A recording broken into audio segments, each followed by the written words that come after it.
এইভাবে আর কতদিন চলবে ইমরান? তোমার কি বিবেক জ্ঞান বলতে কিছুই নেই?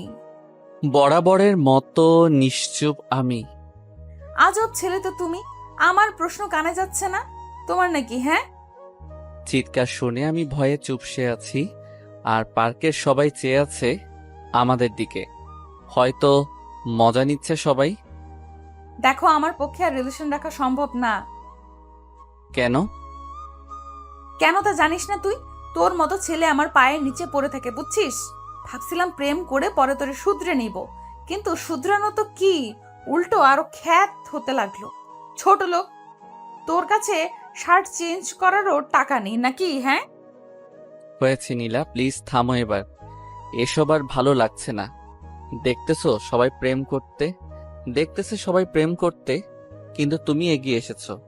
আমার মতোই আমি থাকি, কারো কথা শুনে চলার ইচ্ছা আমার নেই। আর হ্যাঁ, আমার টাকা নাই তাই কিনি না। হইছে? আর কিছু শুনতে চাও? অপমান না করলেও পারতে। ও, এই অপমান সেই লাগছে তোমার গায়ে, সেরকম তাই না? তোমার জন্য যে আমার বান্ধবীগুলো অপমান করে আমায়, সেটা আমার ভালো লাগে না। আমার লাগে না? হো, সেটা তো তোমার লাগবে না, কারণ তারা তো আমায় অপমান করেছে, তোমায় না। যত সব খ্যাত। বলেই চলে গেল নীলা, আর আমি পার্কেই দাঁড়িয়ে আছি। সব লোকের সিনেমা দেখা শেষ, তারাও যে যার বয়ফ্রেন্ড গার্লফ্রেন্ডের দিকে চলে গেল।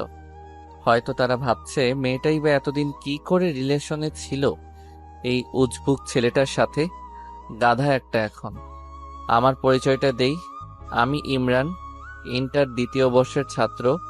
মাকে হারিয়েছি যখন ক্লাস 3-তে পড়ি। এরপর বাবা, নতুন বিয়ে করলে অশান্তি চলে আসে আমার জীবনে। সব মা তো আর মা হয় না, কিছু মা রাক্ষসীও হয়, যেমনটা আমার কপালে জুটেছে। বাবার অভাব নেই কোনো কিছুর, আর তার অন্য 2 ছেলেরও অভাব নেই। অভাব শুধু আমার একারই, কারণ চাইলেও কিছু পারি না। আমার মোট শার্ট 2টা, প্যান্ট 2টা। আমার আমার মোট শার্ট 2টা, প্যান্ট 2টা, তাও একটা কলেজে যাওয়ার জন্য, আর অন্যটা বাসায় আর বাইরে। পরে যাই বাসায়, আর সময় পাই কোথায় শার্ট পরা? সারাদিন তো বাসার কাজ করতেই চলে যায়, কাজ না করলে আবার ভাত বন্ধ। এক শার্ট পরে যাই জন্যই নীলা কথা শোনালো।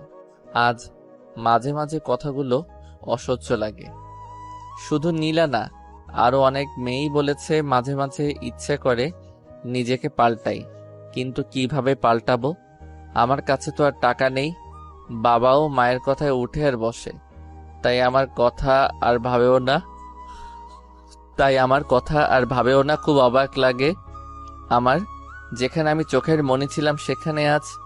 আসলে সময়ের সাথে মানুষগুলাও বদলে যায়। চলুন, শুরুটা কিভাবে হয়েছিল তা বলি আপনাদেরকে। এসএসসিতে রেজাল্ট ভালো করায় জেলার সরকারি কলেজে সিট পেতে সমস্যা হয়নি। মাঝে মাঝে ভয় হতো যে সেখানে সব ধনীর ছেলেমেয়েরা পড়ে, আমি কি নিজেকে মানিয়ে নিতে পারবো তাদের সাথে, নাকি পথের মাঝেই পড়ে থাকবো। তারপরও ভর্তি হয়ে যাই কলেজে।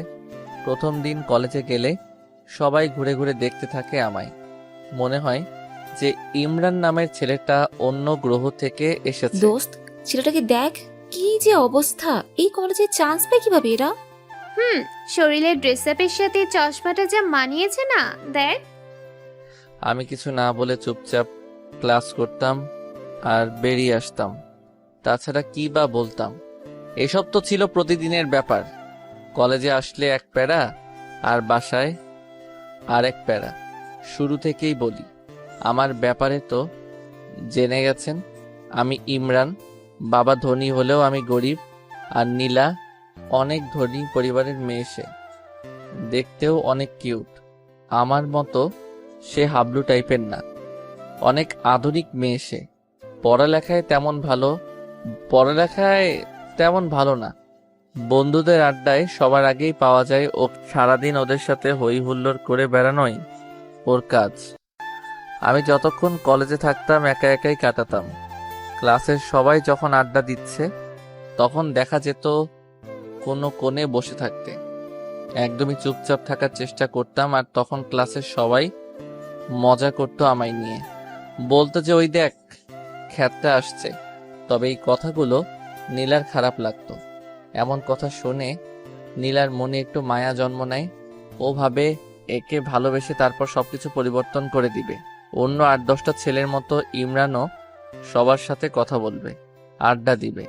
তাই একদিন সে সরাসরি প্রপোজ করে। সেদিন আমি নীলাকে কিছু না বলেই চলে আসি, কিন্তু সেও নাছোড়বান্দা, ও পিছনে লেগেই থাকে। কলেজে যখন একা একা বসে থাকি তখন সে এসে পাশে বসে গল্প করতে চায়, হাতটা ধরতে চায়, চশমাটাও খুলে দিতে চায়, কিন্তু আমি দেই না। শুধু বোকা মার্কা একটা লুক নিয়ে বলি যে চশমা ছাড়া আমি কিছুই দেখি না। এমনভাবেই সবসময় নীলা আমার পিছনে থাকতো, যার ফলে একদিন আমি ঠিকই রাজি হয়ে যাই। তবে পরিবারের কথা লুকিয়ে রেখেছিলাম ওর কাছে। হ্যাঁ, বলার সম্পর্ক শুরু হয়, আর নীলাও তার উদ্দেশ্য অনুযায়ী পরিপাটি করার দিকে মন দেয়। সব সময় শাসনের মাঝে রাখতো, এটা করবা না, ওটা করবা না, এটা পরবা না, এটা খাবে না ইত্যাদি। আমিও শুনতাম। যখন সে চালচলনে পরিবর্তন আনতে বলে তখন একটু পিছু নেমে যাই, কারণ আমার তো সম্ভব না অন্য 8-10টা ছেলের মতো চলা। আমার দ্বারা সম্ভব না ক্লাসের সবচেয়ে স্টাইলিশ ছেলেটার সাথে তাল মিলিয়ে চলা, কারণ আমি কঠিন বাস্তবতার শিকার। নীলা সেই কথা জানতো না, তাই সব সময় ওকে এসব কথা বলতো। প্লিজ নিজের মাঝে একটু পরিবর্তন আনো। এত বোকা খ্যাত টাইপের কেউ হয়? তোমার কি বিবেক নেই? ক্লাসে বাকি ছেলেদের দিকে তাকাও একবার। ওরা কিভাবে চলে আর তুমি কিভাবে চলো? তখন শুধু মাথা নিচু করে করে শুনতাম। সেদিন নীলা বলে যে, শোনো, আজকে বিকালে আমার জন্মদিনের পার্টি আছে, ভালো করে রেডি হয়ে আসো। কিন্তু আমি ঠিক আগের মতোই এসেছিল। কি করবে, 2টা শার্ট আর 2টা প্যান্ট ছাড়া যে ওর কিছুই নেই। প্রতিবার যেই শার্টটা পরে আসে এটাই আজকে পরে আসলাম।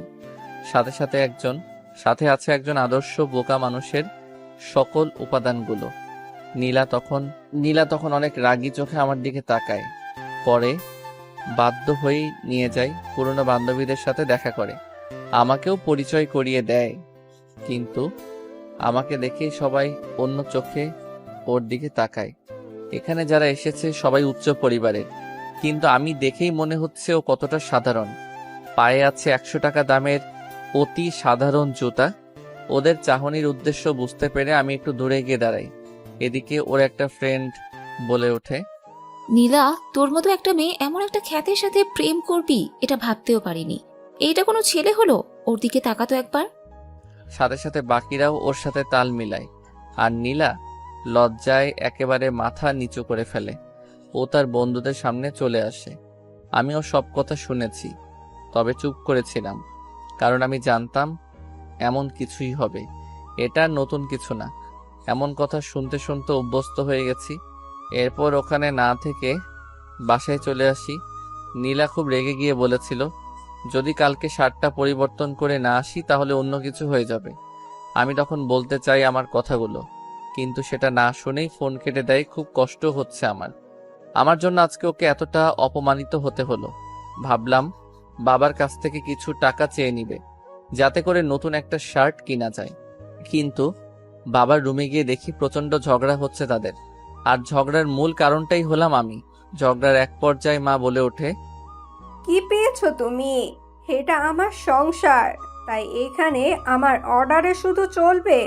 কোনো একটা ছেলেকে এনে বাসায় রেখেছ, সারা বছর ঘাড়ে পড়ে আছে, একটু কাজ করলেই তো পারে। এটা তো আর কোনো সরকারি হোটেল না। তখন বাবা বলে, আসতে বলো, ইমরান শুনবে। কথাটা শোনা মাত্র মার আওয়াজ যেন আরো বেড়ে গেল। স্পষ্টই বোঝা যাচ্ছিল আমাকে কথাগুলো শোনানোর জন্যই এভাবে বলছে। আবার বলে উঠল, কারো যদি লজ্জা থাকলো তাহলে সে এভাবে অন্যের ঘাড়ে বসে খেত না। কতদিন একটা মেয়েকে খাওয়ানো যায়, আর খাওয়ার সময় তো একটুও কম খায় না। এটা ভাবে না যে এখানে দয়ার খানা খাচ্ছে সে। মা এর সবগুলো কথাই শুনি, কিন্তু জবাব দেওয়ার মতো শক্তি নেই। তাই চোখের অশ্রু ফেলেই তার সেই কথার জবাব দিলাম। ফুপিয়ে ফুপিয়ে কাঁদতে লাগলাম। কেন আজকে আমি এমন অবস্থার সম্মুখীন? আমারও তো অনেক সুন্দর একটা পরিবার ছিল, কত সুখের ছিল পরিবারটা। বাবা মায়ের একমাত্র সন্তান ছিলাম। অঢেল সম্পত্তির মালিক ছিল বাবা, কিন্তু আচমকাই একটা অসুস্থতায় মা মারা যায়, যার ফলে আজকের এই পরিস্থিতি, আর আমি হয়ে যাই এতিম।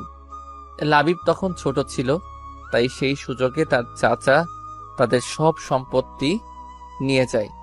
লাবিব হয়ে যায় একদম নিঃস্ব। সেদিন আর বাবার কাছে টাকা চাইতে পারিনি, যার ফলে আর কিছু কিনাও হয়নি। রাতে না খেয়েই ঘুমিয়ে পড়ি। পরদিন সকালে পকেটের 10 টাকা দিয়ে গিয়ে বাইরে নাস্তা করে নেই। দুপুরটা না খেয়ে কাটিয়ে দেই। আমি যে না খেয়ে আছি এটা আমার ঠিকই বুঝতে পেরেছে, কিন্তু একবারের জন্য খেতে বলেনি। বিকেলে নীলা ফোন দেয়। কোথায় আসবি জিজ্ঞেস করতেই বলে যে কলেজের পাশের পার্কে আসতে। অনেকটা ভয়ে ভয়ে বাসা থেকে বের হই। আমি জানি না নীলা কি করবে আমার সাথে যখন সে দেখবে আমার গায়ে সেই পুরনো শার্টটাই আছে, যখন দেখবে পায়ে সেই আগের জুতাই আছে, যখন দেখবে মাথার চুলগুলো আগের মতোই এলোমেলো, তখন যে কি করবে আমার সাথে। এসব ভাবতে ভাবতে পার্কে কখন আসি বলতেই পারি না। নীলার সামনে যেতেই তার চোখ দুটো লাল করে ফেলে। ওর পুরো মুখটাই লাল হয়ে যায়, যেটা দেখে বুঝতে পারি যে নীলা প্রচন্ড রেগে গেছে। আর তখনই প্রথমে সেই কথাগুলো বলে। এভাবে আর কতদিন ইমরান? আমি আর পারছি না। কি করলাম আমি নীলা? কি করলাম মানে? আমার কথার কোনো গুরুত্ব নাই তোমার কাছে? কি বলো এসব? অবশ্যই আছে। আসলে কাজে অনেক বিজি ছিলাম, তাই আর মার্কেটে যাইনি। ভালো। টাকা আছে কি তোমার কাছে? সরি নীলা। চুপ করো। তুমি তাকাও তো একবার নিজের দিকে। কেমন দেখা যায় তোমাকে? তোমার জন্য কোনো বন্ধুদের সামনেও যেতে পারে না লজ্জায়। সবাই দেখলেই বলে যে ওই খ্যাতটার জিএফ আসছে। আমি মাথা নিচু করে রাখি শুধু। তোমার সাথে আমি আর পারছি না। আমার একটা সম্মান আছে। ভেবেছিলাম ভালোবাসার পর তুমি পরিবর্তন হবে, কিন্তু তোমার মাঝে এক ফোঁটাও পরিবর্তন আসেনি। সরি। না, আমি আর পারছি না। তোমার সাথে সবকিছু এইখানেই শেষ করলাম। এটা বলেই নীলা উঠে চলে গেল, আর আমি অশ্রু ভেজা চোখে ওর চলে যাওয়ার দিকে তাকিয়ে থাকি। এছাড়া কি বা আর করতে পারি? এই মুহূর্তে প্রচন্ড কষ্ট হচ্ছে। গাল বেয়ে বেয়ে চোখের পানি পড়ছে। আমি জানি নীলা আমার সম্পর্কে কিছুই জানে না, তাই এমন করেছে। কিন্তু সে কি করবে? তার তো কিছুই করার নেই। তারও তো মান সম্মান আছে। মনে হচ্ছে নিঃশ্বাস এখনই বন্ধ হয়ে যাবে। আস্তে আস্তে উঠে দাঁড়িয়ে সোজা চলে যাই নদীর পাড়ে। সেখানে গিয়ে বসে চোখ থেকে চশমাটা খুলে ইচ্ছা মতো কেঁদে নেই। যদি মা থাকতো, কারো দয়ার পাত্র হয়ে থাকতে হতো না, এতটা অসহায়ও থাকতে হতো না। একটু পর চোখের পানিটা মুছে আকাশের দিকে তাকাই আর চিৎকার করে বলতে থাকি, আল্লাহ, কেন তুমি এমন করলে আমার সাথে? কি দোষ করেছিলাম আমি? কেন এত কষ্ট দাও আমাকে? কেন আমার মাকে কেড়ে নিলে আমার কাছ থেকে? কেন তার আদর ভালোবাসা আমাকে পেতে দিলে না? আমার এখনো মনে পড়ে ছোটবেলায় চুল কাটাইতে চাইতাম না, জন্য মা জোর করে বাবার সাথে পাঠাই দিত। আর এখন সেই চুল কাটাতে চাইলেও টাকা নেই। ঈদের দিনে সকালে উঠে মা এসে আগে আমায় আমার গিফট দিত, কত আদর করেই না লাচ্ছা খাওয়াই দিত। আর এখন আমার সৎ ভাইদের সৎ মা খাওয়াই দেয়, ঈদের ড্রেস দেয়। আমি শুধু চেয়ে দেখি, কি আর করব, মা নেই যে। কিছুক্ষণ পর খেয়াল হলো যে অনেক রাত হয়ে গেছে, সাথে প্রচন্ড ক্ষুধা একদম সহ্য করতে পারি না, তাই বাসার দিকে এগিয়ে যাই। বাসায় আবার যে কি অপেক্ষা করছে কোনো কাজই করা হয়নি। বাসার সিদ্ধান্ত নেই, যত কিছুই বলুক কান পেতে সেগুলো শুনবো আর খেয়ে নিব। বাসায় মা বসে বসে টিভি দেখছিল, কিন্তু আমি এসে কলিং বেল বাজাতেই উনি প্রচন্ড বিরক্ত হন। প্রথমে ভেবেছিলেন ওনার স্বামী এসেছে, কিন্তু দরজা খুলে যখন দেখেন আমি দাঁড়িয়ে আছি, তখন ওনার রক্ত গরম হয়ে যায়। প্রচন্ড রেগে কথা বলে, থাকিস কই? এত রাতে কেউ বাসায় আসে? এটা কি নিজের বাসা পাইছস? থাকছস অন্যের বাসায়, লজ্জা করে না? আবার এত রাত করে বাসায় ফিরস? চুপ করেই কথাগুলো শুনতে থাকি। কিছুই বলার নেই। রুমে এসে কিছুক্ষণ শুয়ে থাকি, তারপর ক্ষুধার জ্বালায় মায়ের সামনে যাই। ওনার সামনে গিয়ে দাঁড়াতেই উনি রাগী চোখে তাকায়। একটু ভয় পেলেও বাধ্য হয়ে বলি যে, মা, খাওয়ার মতো কিছু আছে? খুব ক্ষুধা লেগেছে। এই পাইছস কি তুই? হ্যাঁ, তোর খাওয়া দেখে মনে হচ্ছে না তোর মা এখানে কোনো হোটেল দিয়ে রাখছে। বিনা পয়সায় তো 15 বছর পার করলি, আর কতদিন? খাবি অন্যের ঘাড়ে? মা, আমি একটা চাকরি পাই, তারপর আপনাদের সব টাকা শোধ করে দেব। প্লিজ এখন আমাকে কিছু খেতে দিন, খুব ক্ষুধা লেগে আছে। আমার ঠেকা পড়ে নাই তোকে খাওয়ানোর। আচ্ছা, তোর কি কোনো বিবেক নাই? মানুষের তো একটু লজ্জাও থাকে, তোর কি সেটাও নেই? মাথা নিচু করে রাখি। একটু পর মা উঠে গিয়ে কতগুলো শুকনা মুড়ি এনে দেয় আর বলে, এই নে দয়ার খানা, তোর কাছে হাত জোর করে বলি, দূর হ তুই। এত আপদ ভালো লাগে না আর, হাল্লা বাঁচাও। ততক্ষণে চোখ থেকে অশ্রু পড়া শুরু করেছে। খাওয়ার ইচ্ছেটাই চলে গেছে, না খেয়ে রুমে চলে আসে আর প্রচন্ড কান্না করি। তবে সেটার কোনো শব্দ নেই, সিদ্ধান্ত নেই যে আর থাকবে না এখানে। জানিও না কোথায় যাব, তবে এটা নিয়ে ভাবিও না। খাতা কলম নিয়ে বসে যাই। উদ্দেশ্য বাবাকে একটা চিঠি লেখা। চিঠি লেখা শুরু করে দিলাম। আব্বু, কেমন আছো? নিশ্চয়ই অনেক ভালো আছো, তাই না? জানো, আমিও অনেক ভালো আছি। প্রতিদিন সকালে মা নামক পাষণ্ড মানুষটা আমাকে অনেক আদর করে, কতগুলো বকা দেয়। প্রতিবার খাওয়ার সময় কত সুন্দর করে আমাকে বিভিন্ন কথা বলে। আচ্ছা, তুমি কি সেটা শোনো না, দেখো না, নাকি দেখেও না দেখার ভান করো? কষ্ট হয় না তোমার সে ছোট্ট ইমরানের জন্য? জানো, আজকে প্রায় একদিন না খেয়ে আছি। তুমি জানো আমি ক্ষুধা একদমই সহ্য করতে পারি না, কিন্তু দেখো আমি ঠিকই এখন পারছি। আমি না অনেক পরিবর্তন হয়ে গেছি। এখন আর কাঁদি না, কাউকে জড়িয়েও ধরি না, শুধু চুপচাপ থাকি আর ভাবি, হয়তো মা থাকলে আমার সাথে কখনো এমন হতো না। কোথায় হারিয়ে গেলে? অনেক ভালোবাসি তোমাকে, সত্যি অনেক ভালোবাসি। ইতি, তোমাদের আদরের সন্তান। এরপর ছাদে চলে যাই। তারপর কিছুক্ষণ আকাশের দিকে চেয়ে থাকি। তারপর এসেই সবকিছু গুছিয়ে নেই। খাতা কলমটা এখনো ব্যাগে নেওয়া হয়নি। ওটার দিকে চোখ পড়তেই নীলার কথা মনে পড়ে যায়। কত ভালোবাসতাম তাকে, বাঁচার স্বপ্ন দেখেছিলাম তাকে নিয়ে, কিন্তু সেও ছেড়ে চলে গেছে। নীলা সত্যটা জানা দরকার, তাই নীলার জন্যেও একটা চিঠি লেখা শুরু করে দিলাম। নীলা, হয়তো ভালো আছো, ভালো তো থাকবেই। তোমার জীবন থেকে একটা বাধা দূর হয়েছে যে। আসলে আমি জানতাম না তুমি কি দেখে আমাকে ভালোবেসেছিলে, তাই তো তোমার কথায় রাজি হচ্ছিলাম না। কিন্তু যখন তুমি বারবার এসে আমাকে বলতে লাগলে, তখন কেন যেন আমার মনে হলো তুমি সত্যি ভালোবাসো আমাকে। তাই হ্যাঁ বলে দিয়েছিলাম। কিন্তু আস্তে আস্তে আমি বুঝতে পারি আমার চলাফেরা তোমার চাহিদা মতো হচ্ছে না। তোমার মনের মতো আমি হতে পারছি না। পারবো কিভাবে? তুমি চাইতে আমি অন্য সবার মতো থাকি, সবাই যতটা স্মার্ট হয়ে থাকে আমিও সেটা করি। কিন্তু একটা কি জানো, আমার দ্বারা সেটা সম্ভব ছিল না। কারণ সেই ছোটবেলাতেই আমি আমার মাকে হারিয়েছি, তারপর এলাকার অনেক কষ্টে এতটুকু আসতে পেরেছি। এখানে সৎ মায়ের কাছে থাকতাম, যার বিনিময়ে আমাকে প্রতিনিয়ত অপমানিত হতে হতো। জানো, শার্ট কেনার মতো আমার সেই অবস্থা ছিল না, না হয়তো আমি অবশ্যই কিনতাম। কে না চায় তার প্রিয় মানুষের মনের মতো হতে বলো? আমি চলে যাচ্ছি দূরে, অনেক দূরে। জানি না কোথায় যাব, কিন্তু কথা দিচ্ছি আর তোমার সামনে আসবো না। ভালো থেকো। এটা নিয়ে বাসা থেকে বের হয়ে যাই। আসার সময় মাকে বলে আসি যে যদি কিছু করে থাকি তাহলে ক্ষমা করে দিতে। আমি হয়ে যাওয়ার পর মার মুখে বিশ্বজয়ের হাসি ফুটে উঠেছিল।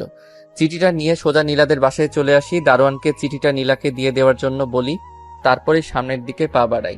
ইমরান জানে না সে কোথায় যাচ্ছে। লেখক সেখানে থমকে দাঁড়ায়, দু চোখ দিয়ে শুধু দেখতে থাকে ইমরান এগিয়ে যাচ্ছে সম্মুখে, গন্তব্যহীন পথে। তার সাথী হিসেবে আছে হাজারো অব্যক্ত কথা আর বুক চিরে দেওয়ার মতো কষ্ট। একটা সময় ইমরান মিলিয়ে যায় রাতের অন্ধকারে, আর দেখা যায়নি তাকে। চশমা পরা বোকা ছেলেটা ফেরেনি আর। দারোয়ান নীলাকে ঠিকই চিঠিটা দিয়েছিল। নীলা চিঠিটা পড়া মাত্রই চিৎকার করে কেঁদে ওঠে। সে কান্না করতে করতে বাসা থেকে বের হয়েছিল ইমরানকে খুঁজতে, কিন্তু ততক্ষণে নীলা বড্ড দেরি করে ফেলেছে। খুঁজে পায়নি কোথাও চশমা পরা বোকা ছেলেটাকে। নীলা পুরো শহর খুঁজে বেড়াচ্ছে ইমরানকে। ফেসবুকে বিভিন্ন গ্রুপে ছবি দিয়ে পোস্ট করেছে, কিন্তু তাতেও কিছু হয়নি।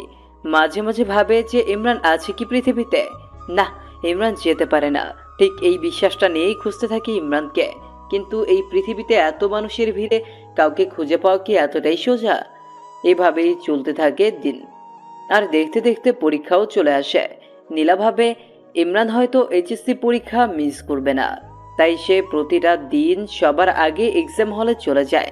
কিন্তু এতেও কোনো কাজ হয়নি। যে চলে যায় সে একেবারেই চলে যায়, ফেরার জন্য হয়তো চলে যায় না। এর মধ্যে ঘটে যায় অন্য এক কাণ্ড। ফেসবুকে হঠাৎ মেসেজ রিকোয়েস্ট চেক করতে ইচ্ছে হলো নীলার। মেয়ে মানুষ তো, অনেক মেসেজ রিকোয়েস্ট আসে কিন্তু কখনো তা চেক করে না। আজ কেন জানি ইচ্ছে হলো চেক করতে। চেক করার এক পর্যায়ে একটা মেসেজ দেখিয়ে নীলার চোখ আটকে যায় সেখানে। আজ থেকে 3 মাস আগের মেসেজ এটা। হ্যালো, আপনি যে ছেলেটার পিক গ্রুপে দিয়েছেন তার মতো কাউকে আমি সিলেটে দেখেছি। হোয়াট? সিলেট? ভাইয়া আপনি কোথায় এখন? প্লিজ একটু তাড়াতাড়ি বলেন না। হ্যালো ভাইয়া, আপনি কি লাইনে আছেন? অপরদিকে কোনো রেসপন্স আর আসে না। হতে পারে আইডির মানুষটা আর ফেসবুক চালায় না। আম্মু আম্মু, কি হয়েছে মা? মা আমি সিলেট যাব। এরপর সব খুলে বলে তার মাকে। তা তোর বাবাকে কি বলবি? তুমি ম্যানেজ করো না প্লিজ। ওকে দেখি। আচ্ছা চল একটা প্ল্যান করি। কি প্ল্যান আম্মু? শোন, ওখানে গিয়ে তোর খালার বাসায় উঠবি। তারপর তোর বাবাকে বলবি আমি এখান থেকে অ্যাডমিশন কোচিং করব। তানহা আছে, ওখানে একসাথে যাওয়া আসা করবি। বেশ হবে, তাই না? হোয়াট আইডিয়া আম্মু, love you. I love you too my sweet মামনি। আসলে নীলা আর ওর মায়ের সম্পর্কটা অত্যন্ত মধুর। অনেক মেয়েরই মায়ের সাথে এরকম ভাব থাকে। আপনাদের কারো এরকম মা থাকলে অবশ্যই অবশ্যই বলবেন কমেন্টে। এরপর প্ল্যান অনুযায়ী চলে যায় সিলেট। সেখানে তার ছোট মামুনি, খালু আর তার সমবয়সী এক বোন যার নাম তানহা আছে। বাসে উঠলে পরের দিন গিয়ে বাস স্টপে নামে। এরপর তার বোন নিতে আসলে তার সাথে চলে যায়। হ্যালো মামুনি, কেমন আছো? আমি ভালো মা, তুই? মামুনি তুমি কিন্তু আরো মোটু হইছো। সে কথা বলিও না, বসে বসে শুধু গিললেই হবে। কি বললা তুমি? আমি গেলি আর তুমি বসে থাকো মনে হয়? দিন দিন ডায়েট কন্ট্রোলে না রেখে বাড়াচ্ছে আর আমাকে বলতে আসছে এখন। নীলা চল, উপরে এতে ঝগড়া থামবে না এখন। দেখলি আমি এসেই বাজায় দিলাম ঝগড়া। এখন দেখবি আরো কত ঝগড়া লাগে। রাতে দুইজনকে ঝগড়া শেখাবো। আল্লাহ গো, তুই পারিস নীলা। ওই, আমি না পারলি কি তুই পারবি? আচ্ছা বল, এখন হঠাৎ তোর জেলার কোচিং বাদ দিয়ে এখানে কারণটা কি? কোনো কারণ নাই, এমনিতেই তোর সাথে থাকবো তাই। ওই দেখ, আমার সামনে কোনো রকম চালাকি চলবে না, সত্যি করে বল। ইমরানের কথা বলছি না তোকে? ওই খ্যাতটা তো কি করছে হাদারাম? ওকে সেদিন অনেক অপমান করি জন্মদিনে। তারপর থেকে অনেক খুঁজেছি আর পাইনি, এই চিঠিটা পাইছি শুধু। এরপর তানহা চিঠিটা পড়ে সেও নিজেকে আর সামলাতে পারে না। নীলা একটা মা কিভাবে এরকম হতে পারে? এরা মা না অন্য কিছু? বাদ দে, আমাদের কাজ ওকে খুঁজে বের করা। তাই করতে হবে। পর কোচিং, বাসা, শহর সব জায়গা খুঁজেছে কিন্তু কপাল খারাপ, কোথাও পায়নি। খুঁজে পায়নি সেই আইডি থেকে কোনো সিগন্যাল। এদিকে আস্তে আস্তে দিনও যেতে থাকে। ভর্তি পরীক্ষা, অনার্স সব শেষ।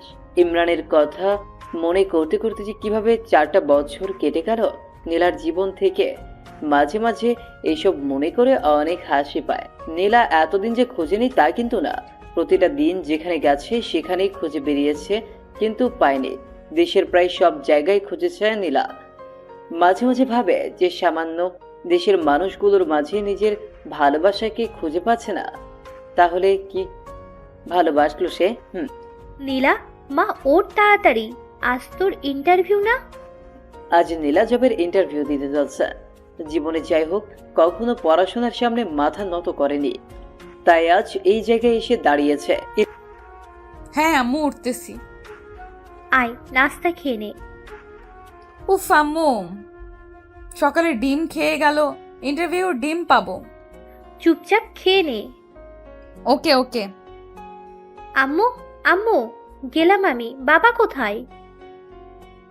এই যে আমি এসে গেছি। চললাম, বাই। ওকে, সাবধানে যাস। ওকে। পর তানহাকে ফোন দেয় নীলা। হ্যালো, কই তুই? এই তো বের হলাম, তুই কোথায়? আমিও বার হইছি। ওকে আয়। এরপর তারা তাদের গন্তব্যে ফিরে ওয়েটিং রুমে বসে অপেক্ষা করছে। একটু পর তানহা ডাক এলো। সে নীলাকে রেখে চলে গেল ভেতরে। আর 15 মিনিট পর ফিরে এলো। কি হইল ভেতরে?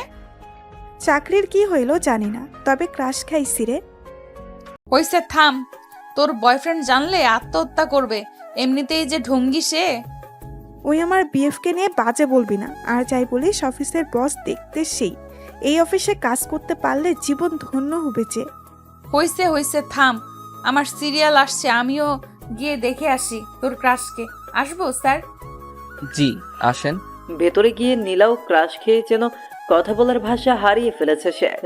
ও হ্যালো, মুখ বন্ধ করেন, মশা ঢুকবে ভিতরে। সরি, আসসালামু আলাইকুম স্যার। নীলা তুতলিয়ে বলা শুরু করেছে অলরেডি। আপনি তোতলা নাকি? কই না তো, এমনি কিরকম লাগতেছে? ও ফাইলগুলো দিবেন নাকি এরকম করে বসে থাকবেন সারাদিন? ইচ্ছা করে তো বসে। সরি, কিছু বললেন? না স্যার, এই নিন ফাইল। সব ঠিকঠাক। এখন বলেন, আপনার ব্রেকআপ হয়েছে কত বছর আগে? এসব কিরকম প্রশ্ন স্যার? বলেন দেখি। 4 বছর। Okay fine. আরো প্রেম করেন নাকি? না। ওকে, এখন আসতে পারেন, আর কাল থেকে কাজে জয়েন করবেন। এই কি হইল? সাবজেক্টের কোনো প্রশ্ন না করেই চাকরি? এইরকম হইলে আগে বলতেন, তাহলে 4-5 দিন ঘুম বাদ দিয়ে পড়তাম না। কি করতেন তাহলে? মুভি দেখতাম। Good good. এরপর নীলা চলে আসে বাইরে। কিরে, এতক্ষণ কি হইল? সেই কথা আর বলিস না। এরপর সব খুলে বলল। সাদ তো মনে হয় ফিদা হয়ে গেছে তোর জন্য। হ্যাঁ, তা না, এমনি হয়তো এইসব বলছিল। হ্যাঁ হ্যাঁ, অপরিচিত কাউকে কেউ এমন এমন প্রশ্ন করে, তাই না? বাদ দে, চাকরি তো হইছে। বাসায় চল। মা তোকে আমাদের ওখানে যেতে বলছে। ওকে চলো, তোমার তো চাকরি হইল, তাই বেশ মজাতেই আছেন। আমার কপালে যে কি জোটে। ঠিক যেখানে লেখকের কলম থেমে গেছিল, সেখান থেকে জন্ম নেয় আরও একটা নতুন গল্পের। আসলে পৃথিবীটাই এরকম, যেখানে কিছুর সমাপ্তি ঘটে সেখান থেকেই আবার নতুন কিছু শুরু হয়। বাসায় এসে কলিং বেল বাজালে নীলার আম্মু এসে দরজা খুলে দেয়। আম্মু আম্মু, চাকরি হয়ে গেছে। হাত ধরে নাচতে লাগলো নীলা। ওই ওই, ছাড় আমাকে, পড়ে যাব তো। কিচ্ছু হবে না। নীলা ছাড় এখন, পরে মজা করিস। তোর পেছনে তেলাপোকা দেখ। কই কই? নাই, চলে গেছে। হারামি, ভয় দেখাস আমাকে? শুধু রুমে চল, মজা দেখাবো এখন। ও মামুনি, দেখো না তোমার মেয়ে কিরকম ট্রেড দিচ্ছে। তোরা না, যা রুমে গিয়ে ফ্রেশ হ। ওকে। এরপর দুজনে উপরে চলে যায়। তানহা, এখানে আয়, দরজা লাগিয়ে। দরজা লাগাবো কেন? ও তুমি বুঝবে না সোনা, লাগাও না। ওকে, এখন বল। এরপর নীলা মোবাইলের লুঙ্গি ডান্স গান চালু করে তানহাকে নিয়ে শুরু করে দেয় উড়াধুরা ড্যান্স। ওই, এগুলো ডান্স দিচ্ছিস নাকি মারপিট করতেছিস? দুটোই। দুজনে অনেক ক্লান্ত ড্যান্স করে। তানহা, তুই ওয়েট কর, আমি গোসল সেরে আসি। না, সেটা হবে না, একসাথে গোসলে যাব। এরপর সেখানে আবার আরো একবার তাদের মারামারি লেগে যায়। আর তখন আমায় তেলাপোকার ভয় দেখাইছো না সোনা। এখন সারাদিন ভেতরে থাকো গো, দরজা আর খুলে দিব না। ওকে বাবু, আমি মুভি দেখি ভিতরে। তুমি তো জানো না গো, ভেতরে মুভি দেখার মজাই আলাদা। তাই বুঝি, দেখো তাহলে। ওকে। থাক, বার হয়ে আয় না, দেই তোকে কষ্ট। এখন খুললি কেন? সারাদিন না রাখবি? সারাদিন রাখলে অসুস্থ হবি, তখন তো ওষুধ আমার বাবাকেই কিনে দিতে হবে, তাই দরকার নেই। কি সেভিং পার্সন আসলো, নিজে সারাদিন কত হাজার খরচ করে তার নাই ঠিক এখন আসছে। হয়েছে হয়েছে, আয় এখন নিচে যাই, ফ্রিজে ফুচকা আছে, খাওয়াবো, চল। তাই নাকি? চল তাহলে। আসলে সমবয়সী বোন থাকলে যা হয় আর কি। বিকেলের দিকে তানহার কনফার্মেশন মেসেজ আসে, সে অনেক খুশি। রাতে দুজনে খেয়ে ছাদে চলে যায়। তানহা, বল। জানিস দিনগুলো না সুন্দর হাসি ঠাট্টা তামাশা ফাজলামিতে কেটে যায়, কিন্তু রাত হলেই আর থাকতে পারি না, খুব মনে পড়ে যায়। আসলেই রে, রাতগুলো এরকম, রাতগুলো দিনের বাহিরে অবরোধ ভেদ করে ভেতরের মানুষগুলোকে বের করে দেয়, যার চিত্র দিনের বেলা থেকে সম্পূর্ণ আলাদা। ঘুমাবো চল, কাল প্রথম অফিস, তাই লেট করা যাবে না। হ্যাঁ চল। এরপর রাতটা কেটে যায়। পরদিন সবার কাছ থেকে দোয়া নিয়ে পা বাড়ায় অফিসের দিকে। অফিসে গেলে পিয়ন নীলা আর তানহার ডেস্ক দেখিয়ে দেয়। তারা দুজন পাশাপাশি কাজ করবে, এইসব সম্পর্কে তো তারা কিছুই জানে না। একটু পর পিয়ন এসে বলল, স্যার আপনাদের দুজনকেই ডেকেছে। এরপর চলে যায় সোজা বসের রুমে। স্যার আসবো? আসুন। তা মিস নীলা অ্যান্ড তানহা, কেমন লাগছে নতুন অফিস? বেশ ভালোই। আর বস তো আরো ভালো। তাই নাকি? তো কি দেখলেন ভালোর? এই তো পুরাই ক্রাশ। তানহা, আমি কিন্তু আপনার বস। না রাখেন তো, আমি বস টস বলতে পারবো না, ভাইয়া বলে ডাকবো প্লিজ। ওকে, তো যে জন্য ডেকেছি এই হচ্ছে তোমাদের ফাইল, এগুলো কমপ্লিট করে দিও। আপনার নামটা কি ভাইয়া? নীলা শুধু চুপ হয়ে তানহার কথা শুনতেছে। মেয়েটা যে এত বেশি কথা বলে। নাম শুনে কি হবে? ভাইয়া বলে ডাকবো, আর ভাইয়ার নামটা জানবো না? তাই আমার নাম সাজিদ। ওকে, আর তুমি করে বলবো। যা ইচ্ছে বলিও, এখন যাও কাজ করো। Okay bye. আরও শোনো, বলেন। লাঞ্চ টাইমে একসাথে খাবো। ওকে ভাইয়া। এরপর যে যার কাজে মন দেয়। এইদিকে লাঞ্চের টাইম কোন দিক দিয়ে চলে যায় তা সাকিব বুঝতেই পারে না। ভাইয়া একটু সময় হবে কি? তোমার ক্ষুধা লাগছে অনেক তো। ও সরি, আমার তো মনেই নেই, তো তোমরা আগে মনে করে দিবা না? আপনি যে মনোযোগ দিয়ে কাজ করতেছেন, কিভাবে ডিস্টার্ব দেই বলেন? ওকে চলো এখন। এরপর লাঞ্চ শেষ করে আবার সবাই যে যার কাজে চলে যায়। অফিস টাইম শেষ হলে বাসায় চলে যায় সবাই। আমজাদ চাচা সবার বাসায় তাদের জন্য কেউ না কেউ অপেক্ষায় থাকে তাদের জন্য, তাই তারা অফিস ছুটি হলে চলে যায়। কিন্তু আমার বাসায় তেমন কেউ নেই। তাছাড়া ওরা যে টাইম দেয়, আমিও যদি তাই করি তাহলে তো ওদের আর আমার মাঝে কোনো পার্থক্য থাকবে না। চাচা আপনি চলে যান, আমি কাজ শেষ করে চলে যাব। ওকে ঠিক আছে। এরপর সাজিদ কাজ শেষ করে সোজা চলে যায় পার্কের দিকে। সেখানে কিছু এতিম ছেলে মেয়ে আছে, তাদের সাথে গল্প করে। রাতের খাবার খেয়ে বাসায় যায়। এভাবেই দিন চলে যায় ইমরানের। দেখলি বসকে কিরকম হাতে করে নিলাম একদিনে। দেখলাম, ট্যালেন্ট আছে তোর, আর তাই তো ওরকম ঢ্যাঁড়সের মতো বিএফ জোটাইছিস। আরে ওটার কথা বাদ দে তো, ও থাকাও যে না থাকাও সে। সারাদিনে কি একবারও বলেছে আমার সাথে কথা বলে নাই? ওর সাথে ব্রেকআপ করতেই হবে আজ। তা করিস পরে, ক্ষুধা লাগছে, খাবো চল। মামনি খাইতে দাও, ক্ষুধা লাগছে। ওকে বস, দিচ্ছি। জানো আজ কি করছে তানহা? কি? বসকে একদম পটিয়ে ভাই ডাকা শুরু করছে। তুমি বলো তো ঠিক করছি না। এখন কাজে ভুল হলে বা লেট করে গেলে কিচ্ছু বলবে না। একদম ঠিক করেছিস মা। এরপর খাওয়া শেষে ঘুম আর ঘুম দিবে। উঠে অফিস।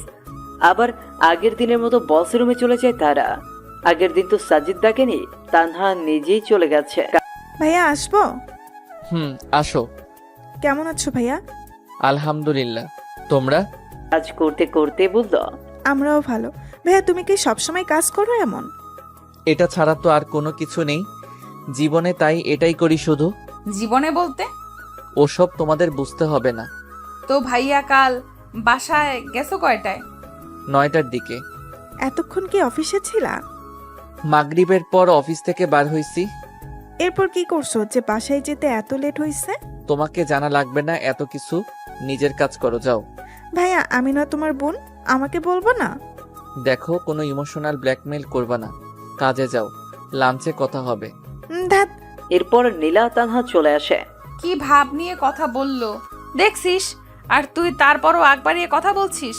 আজব তো, কোথায় ভাব নিল? এখন ব্যস্ত আছে জন্য বললো যে লাঞ্চ টাইমে কথা বলবে। আচ্ছা একটা কথা বলতো, ভাইয়ার কি গার্লফ্রেন্ড আছে? এরকম ছেলে আবার না থাকে গার্লফ্রেন্ড? আসলে যে এর গার্লফ্রেন্ড হবে সে অনেক লাকি, তাই না? তোর মাথায় এইসব চিন্তা কেন কাজ করে?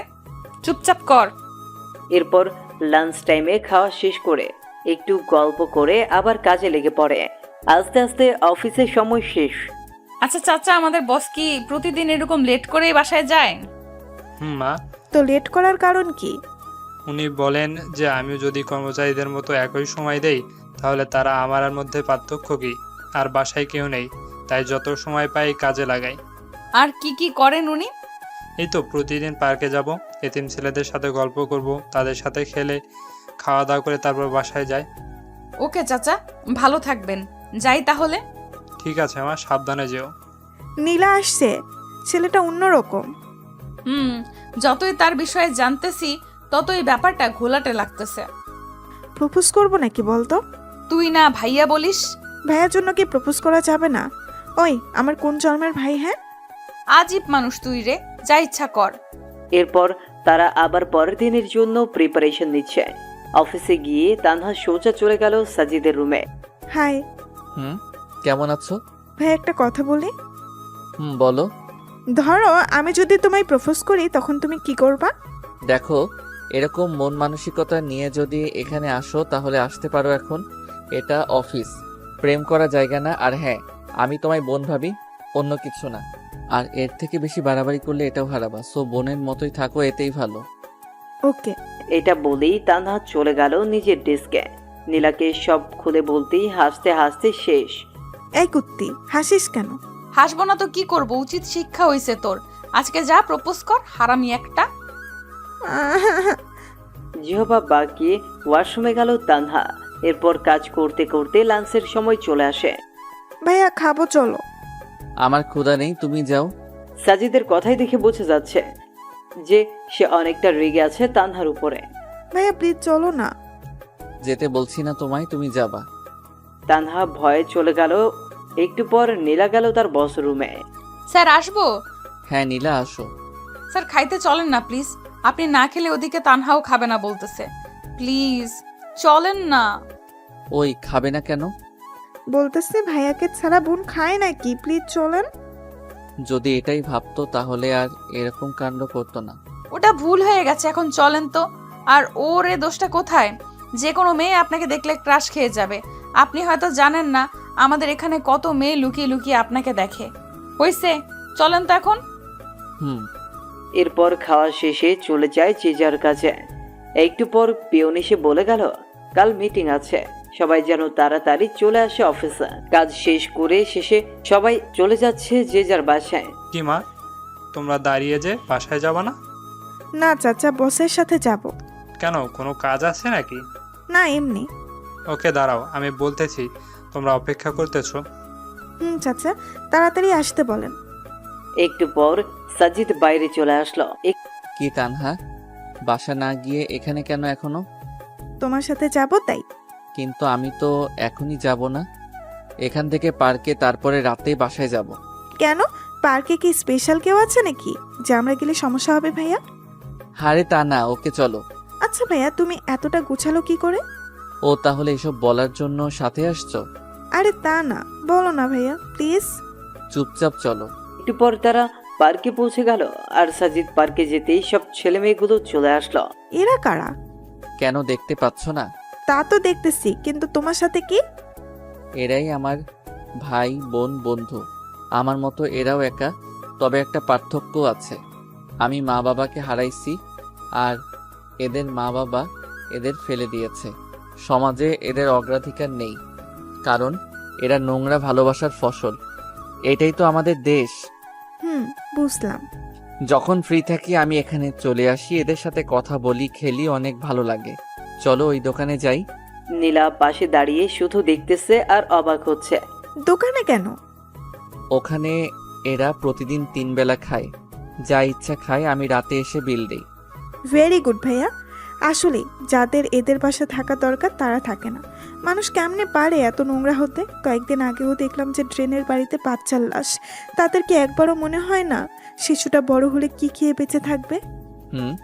এগুলো কিন্তু তোমার আমার মতো ছেলেমেয়েরাই করে। তো ভাইয়া কাল কি আছে অফিসে? সেটা কালই দেখিও।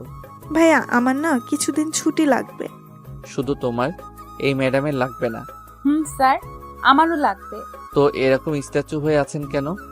মনে মনে কোনো একজনকে খুঁজে বেড়াচ্ছি তাই। ও তাই? তো কে, বয়ফ্রেন্ড নাকি? তো কতদিন থেকে খুঁজতেছেন? প্রায় 6 বছর। ও মাই গড, এতদিন ধরে খুঁজেও পাননি? আচ্ছা, অনেক রাত হইছে, এখন বাসায় চলে যান। ভাইয়া দাঁড়াও। দাঁড়িয়েই তো আছি। বসতে বলো নাকি? ভাইয়া তুমিও না, নাও এটা তোমার। কি এটা? আর কিসের জন্য? খুলে দেখিও পরে, আর বোনের তরফ থেকে ছোট্ট একটা গিফট। ওকে। এরপর যে যার বাসার দিকে চলে গেল। বেশ ভালোই লাগছিল, কিন্তু হেঁটে, তাই না? ছেলেটার কাজগুলো দেখলে আরো আশ্চর্য হয়ে যায়। হুম। এরপর তারাও বাসায় চলে আসে। ও আম্মু, আজ কি হয়েছে জানো? কি? তানহা প্রপোজ করছে বসকে। তারপর? তারপর আর কি, দিল কথা শোনায়। তানহা দেখি বেস্ট ফার্স্ট। নে এখন খেয়ে নে। আম্মু, ছেলেটা না অন্যরকম। খাইতে খাইতে বলতে লাগলো। কি রকম? আরে মামুনি, কাজগুলো না পুরাই আজব আজব। ওনার নাকি মা বাবা কেউ নেই, তাই কিছু এতিম ছেলেকে নিজের দায়িত্বে পড়ায়, খাওয়ায়, আরো কত কি। এতে খারাপ কি? ভালোই তো। তো আমি কি খারাপ বলছি নাকি? তা না। আচ্ছা, একদিন নিয়ে আসিস বাসায়। ওকে, আনবো। এরপর খেয়ে দুই বোন চলে যায় ছাদে। আচ্ছা তানহা, আমার না আমাদের বসকে দেখে ইমরানের কথা মনে পড়ে যায়। কেন? আরে না, কথাগুলো না কি ওর মতোই। মাঝে মাঝে মনে হয়, আবার মনেও হয় না, কারণ ইমরান তো এরকম না। ওকে ভালো করেই চিনি আমি, কোনোভাবেই এরকম গোছালো হওয়া সম্ভব না। তা ঠিক। আবার দেখ, চাচা বলছে যে বসের কেউ নেই, কিন্তু ইমরানের তো বাবা আছে। ফটকাটা এখানেই। নীলা, একটা কথা বলি। বল। তুই ইমরানকে ভুলে যা, এটাই ভালো হবে। দেখ ও কোথায় আছে, কেমন আছে তা আমরা কেউ জানি না, তাই ওর আশা ছেড়ে দে, নতুন করে শুরু কর সবকিছু। প্লিজ, নেক্সট টাইম আর এইটা বলবি না। ঘুমাবো, চল। এরপর ঘুমায় আর ঘুম থেকে পরের দিন উঠে চলে যায় অফিসে। চাচা, সবাই এসেছে? হ্যাঁ বাবা। সবাইকে কনফারেন্স রুমে যেতে বলেন, আমি আসতেছি একটু পর। একটু পর সবাই চলে আসলো। Hello guys, attention please. কাজ তো অনেক হলো, এবার একটা আনন্দ মজা করার দরকার। তাই ঠিক করছে আগামী বুধবার আমরা ঘুরতে যাব বান্দরবনে। কি তোমরা প্রস্তুত তো? Yes sir. So guys, let's enjoy. আর আশা করি এখনো 2 দিন বাকি আছে। এই 2 দিন সবাই সবার কাজগুলো সেরে ফেলবেন, আর বুধবার ঠিক 7টায় অফিসে চলে আসবেন। ওকে। সবাই সবার কাজে চলে গেল। নীলা দেখ, স্যারের ফিলিংস আছে, বলতে হবে। ঠিক বলছিস। দাঁড়া, বসের রুম থেকে আসতেছি। ওখানে কেন আবার? আহা, ওয়েট কর না। ভাইয়া আসবো? আসো। একটা রিকোয়েস্ট রাখবা প্লিজ? কি বলো আগে, তারপর ভেবে দেখব। ঘুরতে যাওয়ার সময় আমার পাশে বসতে হবে, প্লিজ প্লিজ প্লিজ। ওকে, যদি সকলের সিট আগে ফিল আপ হয় তো বসবো, বাট সিট কম পড়লে সরি। ওকে, থ্যাঙ্কস। কি হইল রে ভেতরে? কি আর হবে, কি আর হবে, স্যারকে পাশে বসানোর টিকিট নিলাম। গুড। এভাবে আস্তে আস্তে যাওয়ার দিন চলে আসে। সবাই যথাসময় পৌঁছে যায়। তানহা, সামনে দেখ। কি রে, সামনে? ও মাই গড, কে এটা? আমাদের বস। গিটার, ক্যামেরা, কি এসব? মনে হচ্ছে মজা ভালোই হবে। Hello, how are you? Fine sir, আপনি? ভালো। শোনো, আমাদের জার্নি কিন্তু টোটাল 14 ঘন্টার। এই টোটাল সময়টা অনেক মজা হবে। চাচা কই আপনি? বাবা, আমি রেডি। ওকে, তাহলে গাড়ি ছাড়তে বলেন। সবাই শোনো, কেউ কানে ইয়ারফোন লাগিয়ে গান শুনবা না। মোবাইলের গান তো প্রতিদিনই শুনি, আজ না হয় অন্যের খালি গলায় শুনবো। যার যে গান শুনতে ইচ্ছা করবে, আর এখানে যার গলায় শুনতে ইচ্ছা করবে বলবা আমাকে। সে গান না পেলেও ওই গানের নিম্ন 6 লাইন গাইতে হবে। ক্লিয়ার সবার? তো আগে আমি শুরু করছি একটা গান দিয়ে, এরপর তোমরা শুরু করবা। কার কি গান আর কার কাছ থেকে শুনবা?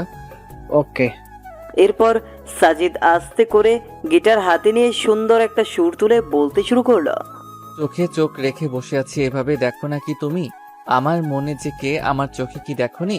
মনের কথা কি বোঝনি? তবু একবার দেই বলে ভালোবাসি তোমাকে, আবারও বলছি তোমাকে বেসেছি আমি ভালো। এইভাবে সম্পূর্ণটাই শেষ করলো। আর একটা হবে।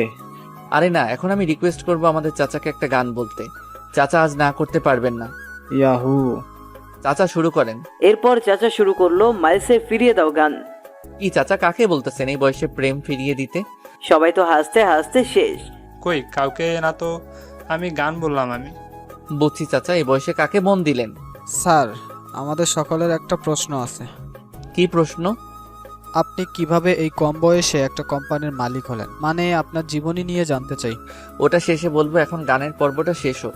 এই তানহা শোন, নীলা তানহার কানে কানে বলতেছে। যে গানটা স্যার বললো সেটা ইমরানের খুব ফেভারিট। আমাকে সে অনেকবার শুনিয়েছে, কিন্তু ইমরান গিটার বাজাতে জানে না। তোর ওসব কথা রেখে সামনে তাকা। স্যার প্লিজ এখন বলেন না আপনার জীবন সম্পর্কে। খুব জানতে ইচ্ছে করে যে মানুষটা কিভাবে এতটা গোছালো হতে পারে। আসলে এসবের পিছনে আমার গার্লফ্রেন্ডের অবদান। তার সাথে দেখা হলে একটা ধন্যবাদ দিব। তার করা অপমানগুলোই জেদ হয়, আর আমি সামনে এগিয়ে যাই। কত যে কষ্ট করতে হয়েছে এই জায়গায় আসতে, সেটা আল্লাহ আর আমি জানি। বাদ দাও ওসব, বাকিটা পরে। ওমা গো, গার্লফ্রেন্ডের হাত তো ভাইয়া এখনো আছে কি? নেই, তবে চোখ বন্ধ করলেই দেখতে পাই। তো এখন আমার প্রশ্ন নীলার কাছে। আজ সে তার ব্রেকআপের গল্প বলবে। এরপর মিস্টার খালিদ আপনি রেডি থাকবেন। আপনাকে এমন কিছু বলতে হবে যেন সবাই হাসে। আসলে আমার বিএফের নাম ইমরান। নিজেই একদিন ভুল করেছি আর সে চলে গেছে। কি ভুল করেছিলেন? অপমান করেছিলাম। এরপর 6 বছর ধরে খুঁজতেছি, কিন্তু পাচ্ছি না। বাবা, এত ভালোবাসা তার জন্য? যদি ফিরে আসে এখন, তো কি করবেন? 2 গালে থাপ্পড় দিব। কেন? আমাকে এত কষ্ট দেওয়ার শাস্তি পাবে না। এত রাগ তার উপর? হুম। তো খালিদ সাহেব, এখন তো আপনার পালা। স্যার একটু সময় দেন, ঠিক করে নিই কোনটা বলবো। ওকে 1 ঘন্টা বিরতি দিলাম। চাচা খাবার দেন সবাইকে। এরপর সাজিদ গিয়ে সোজা তার সিটে বসে পড়ল, মানে তানহার পাশের চেয়ারে। ভাইয়া তোমাকে কিন্তু সেই লাগছে আজ। তাই? তোমরা 2 জনও কম না কিন্তু। খাওয়া শেষে সবাই রেস্ট নিচ্ছে আর সাজিদ এক ধ্যানে বাইরে তাকাচ্ছে। স্যার বাইরে কি দেখেন? কিছু না, এমনি শহরটা দেখি। আপনার রিলেশনের কথা কিন্তু জানতে পারিনি এখনো। সেই মেয়েকে দেখতে ইচ্ছে করে যে কিনা আপনার মতো কাউকে পেয়েও অপমান করেছে। হইছে, আর দেখতে হবে না। খালিদ সাহেব শুরু করেন না। সবাই দেখেন না কিরকম গোমরা মুখ করে বসে আছে। আমি যেটা বলবো সেটা শুনে কেউ হাসতে হাসতে অজ্ঞান হলে কিন্তু আমার কোনো দোষ নেই স্যার। কি যে বলি কিছুই বুঝতেছি না। কিছু একটা বলেন স্যার। খালিদ সাহেবের ক্রাশ মিস সীমা। আচ্ছা তাহলে শুরু করি। গ্রামের পরিবেশ কীরকম সেটা আশা করি সবাই জানে। গ্রামে সব মানুষের ঘরে টয়লেট থাকে না, তাই যাদের টয়লেট থাকে না তারা তাদের কাজ সারার জন্য আসলে বাসবাড়িকে বেছে নেয়। এর মধ্যে কিছু মানুষ আছে যারা আবার নিচে কাজ চালাতে পারে না। কাজ চালানোর জন্য তারা বিভিন্ন গাছের উপরে ওঠে। তো এক লোকের অভ্যাস হচ্ছে যে গাছে উঠে সিগারেট খাওয়া প্লাস টয়লেট সারা।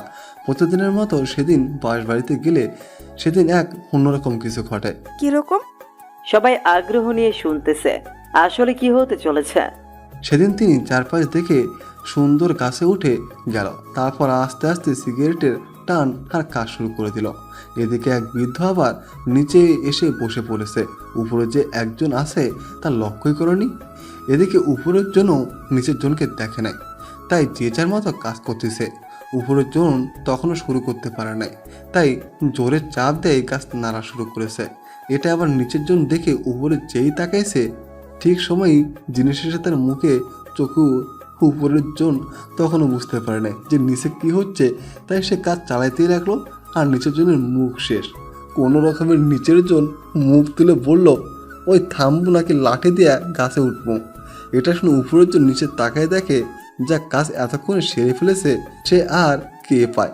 তাকে এক লাফ দিয়ে গাছ থেকে লাফ দিত। আর নিচের জন বলতেছে, হারামজাদা কি খাস তুই, এত টক আর কি গন্ধ।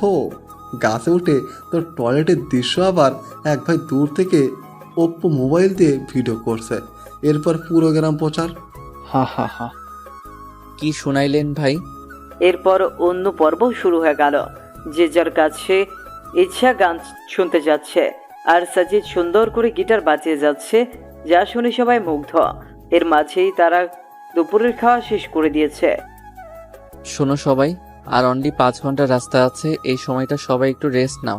এরপর যে যার সিটে। সাজিদও গেল তার সিটে। একদিকে 3 সিট হওয়ায় সাজিদ, নীলা, তানহা 3 জন একসাথেই সাজিদের পাশে নীলা জানলার পাশে বসে। সাজিদ বাইরের শহর দেখতেছে। সে কতই ব্যস্ত না, সবাই যে যার গন্তব্যে ছুটছে। হয়তো কারো মায়া টানছে তাদের এইদিকে ঘুমের মাঝে নীলা মাথাটা সুন্দর করে সাজিদের কাঁধে দিয়েছে, যা সাজিদের মনে অন্যরকম ভালো লাগে। ইচ্ছে করে হাত দুটো শক্ত করে জড়িয়ে ধরতে, কিন্তু ধরতে গিয়েও কোথায় যেন বাধা পায় সে, তাই আর দেওয়া হয়ে ওঠে না। কি যে মায়াবী লুক একটা, যা দেখে কোনো ছেলে ক্রাশ না খেয়ে থাকতেই পারবে না। সাজিদেরও এর ব্যতিক্রম হবে না। এই যে ভাইয়া, কি দেখতেছো ভাবে? কই কি এমনি কি নিষ্পাপ লাগছে? তাই নাকি? শুধু নীলা না ঘুমাইলে সবাইকে নিষ্পাপ লাগে। তাই নাকি? কই আগে তো জানতাম না। তুমি একটু ঘুমাও তো দেখি কিরকম নিষ্পাপ লাগে। ভাইয়া তুমিও না। এর মধ্যেই নীলা উঠে যায়। এদের কথাবার্তায় সরি, আমি ভুলে মাথা দিয়ে ফেলেছি, স্যার ক্ষমা করবেন। সমস্যা নেই, তুমি এভাবে ঘুমাইতে পারো। না, আর ঘুম আসবে না। তাই তাহলে একটা গান শোনাও। ঘুম থেকে উঠে কেউ গান বলার মুডে থাকে নাকি? তাই এই যে পানি নাও আর ফ্রেশ হও। এদিকে এসে আমি বাকিদের অবস্থা দেখে আসি। ওকে। সবার কি অবস্থা, ঠিক আছেন তো? স্যার সবাই ঠিক, শুধু মোটো ভাইয়ের একটু সমস্যা হয়েছে। কি সমস্যা? স্যার চাপ দিয়েছে আর মোটো ভাই সহ্য করতে পারছে না, যখন তখন ড্রাম ফেটে যাবে। মোটু ভাই আর একটু সহ্য করেন, আমি ড্রাইভারকে বলছি কোনো হোটেল দেখে গাড়ি পার্ক করতে। এরপর নিজের সিটে চলে এলো। রাত 11টার দিকে তারা গিয়ে রিসোর্টে ওঠে। এরপর সবাই সবার রুমে, আর সাজিদ বাইরে এসে রাতের আকাশ দেখতেছে, যা তানহার চোখে পড়ে। কি দেখতেছো ভাইয়া? এই তো তারাগুলো দেখি। দেখো, সবগুলোকে স্থির দেখা যাচ্ছে, কিন্তু কেউই স্থির না। এ যার নিজের বেগে ছুটছে তো ছুটছে, দিন শেষে আবার এক জায়গায় মিলছে। কি অদ্ভুত, তাই না? ভাইয়া একটা কথা বলি। বলো। তারাগুলো কিন্তু কাউকে কেন্দ্র করে ছুটছে, কিন্তু আমাদের মাঝে এমন কেউ কেউ থাকে যারা কিন্তু কোনো কেন্দ্র ছাড়াই ছুটে চলছে। কে বলছে তোমাকে? তাদেরও একটা কেন্দ্র থাকে, তা অন্যরা কেউ জানে না। তো ভাইয়া বোন হিসাবে একটা জিনিস জানতে চাই, না করবা না। কি? তোমার জীবনে কে কে আছে বা কে কে নাই, তারা কোথায় গেছে সব? কি হবে শুনে? ভাইয়া প্লিজ। কেউ নেই আমার, তার থেকেও 5 বছর আগে চলে এসেছি। কেন? সৎ মায়ের প্যারা সহ্য করতে পারছিলাম না, তাই। আসলেই আমাদের সমাজে অনেক মানুষ আছে এরকম, যেমন নীলার বয়ফ্রেন্ডটা, সেই চলে গেল সৎ মায়ের প্যারায়, আর খোঁজ মিলল না। খোঁজে নাই তাকে? কি বলো, খোঁজে নাই? এমন কোনো জায়গা বাদ রাখি না এই শহরে, কিন্তু পাইনি। এখন নীলা খুঁজে বেড়ায় তাকে, প্রতি রাতে কাঁদে এই ছেলের জন্য। আমি যদি বলি ছেলেটা ওর সামনেই? হোয়াট? ভাইয়া আমি কিন্তু মজা করছি না, সিরিয়াস আমি। আমিও মজা করছি না, দেখো এটা। মানে কি এসব? কেমনে কি করে হলো? আমি তো স্বপ্ন দেখছি না তো। না, সেসব অনেক কথা, কত মানুষের যে কথা শুনে এই পর্যায়ে এসেছি। আগে বলো, এত স্মার্ট কি করে হলে? সেই স্কুল জীবন থেকেই খ্যাত নামটা শুনতে শুনতে তিক্ত হয়ে গেছি, তাই ভাবছি যে আগে নিজেকে বদলাবো। সেজন্যই একটা পার্ট টাইম জব নিয়ে এরপর শুরু করে দেই একদম পড়াশোনা আর নিজেকে বদলানোর কাজ। কোনো দিন না খেয়ে থাকতাম, তারপরও বাজার থেকে উন্নত মানের ড্রেসগুলোই কিনতাম। এরকম কত রাজ্যে মুড়ি খেয়ে পার করে দিয়েছি। এরপর আস্তে আস্তে বিশ্ববিদ্যালয়ের গণ্ডি পেরিয়ে এই জায়গায় এসেছি। কোন বিশ্ববিদ্যালয়ে পড়ছো? সাস্ট। মানে আমাদের সামনেই ছিল এতদিন? আর তোমার ডিপার্টমেন্ট এই, কিন্তু কোনোদিন তোমাদের চোখে ধরা দেই নাই। পরীক্ষার সময় 2-1 বার দেখা হতো, কিন্তু তেমন লক্ষ্য করো নাই তোমরা। আর এক বড় ভাইয়ের সহযোগিতায় এই কোম্পানিটা খুলি। ওয়েট, ক্লাস টপার কি তুমি সেই সাজিদ? যে কিনা সপ্তাহে একবার ক্লাস করে, ক্লাস টপার? কি আজব, তাই না? আমি নীলাকে বলতেছি সব। ওই থামো, এখন কিচ্ছু বলবা না, দেখবো নীলা চিনতে পারে কিনা। দেখো ভাইয়া, নীলা এইভাবে কোনোদিন দেখেনি তোমায়, তাই চিনতে পাবে না। মনের মিল থাকলে না দেখেও চেনা যায়। জাস্ট ওয়েট করো। তোমরা কি ভাবছো আমি চিনি না তোমাদের? সেই ভার্সিটি থেকেই দেখে আসতেছি তোমাদের। অনেক রাত হয়েছে, ঘুমাইতে যাও। ওকে, গুড নাইট। শোনো। বলো ভাইয়া। প্রমিস করো কখনো বলবা না নীলাকে। ওকে, বাট কখনো যদি জানে তখন? জানবে না। Good night. আর ভাইয়া নামটা কেন তোমার? নীলা বা কেউ যাতে জানতে না পারে। এরপর যে যার রুমে চলে গেল। কি কথা বললি বাইরে? মানে তুই ঘুমাস নাই? না, কি কথা হয়েছে বল। ওসব এমনি কথা বললাম। কেন না ঘুমিয়ে বাইরে আছে এসব, এছাড়া কিছু না। তুই মিথ্যা বলবি না, বললাম। তানহা মনে মনে ভাবতেছে নীলা সব জেনে গেল নাকি। আর ইমরান মানে সাজিদ ভাবছে তানহা কি রাখবে তার কথা। আরে নীলা, এমনি ভাইয়ার সম্পর্কে কথা বললাম, তোর যদি বিশ্বাস না হয় তাহলে গিয়ে জিজ্ঞেস করে দেখ। আমার না কেন জানি মনে হয় ইমরান আমার আশেপাশেই আছে, কিন্তু খুঁজে পাই না। এসব তোর মনের ভুল, রাত হয়েছে, ঘুমা এখন। এরপর সবাই ঘুমিয়ে পড়লো যে যার মতো। আর অন্যদিকে সাজিদ ভাবতেছে নীলাকে সত্যিটা বলবে কিনা। যে এতটা ভালোবাসে, এত বছর ধরে খুঁজতেছে, তাকে কি কষ্ট দেওয়া ঠিক হবে? না, আমার মতোই আমি চলি, দেখি চিনতে পারি কিনা। পরদিন সবাই ঘুম থেকে উঠে কফি খাচ্ছে, তাদের বসের কোনো খোঁজই নেই। নীলা, গিয়ে দেখ তো ভাইয়া ওঠে না কেন এখনো। কেন, তুই যাইতে পাস না? যা না প্লিজ। এখন চাইতে চাস না, কিন্তু পরে যখন শুনবি সব তখন তো দৌড়ে যাবি, কুত্তি একটা।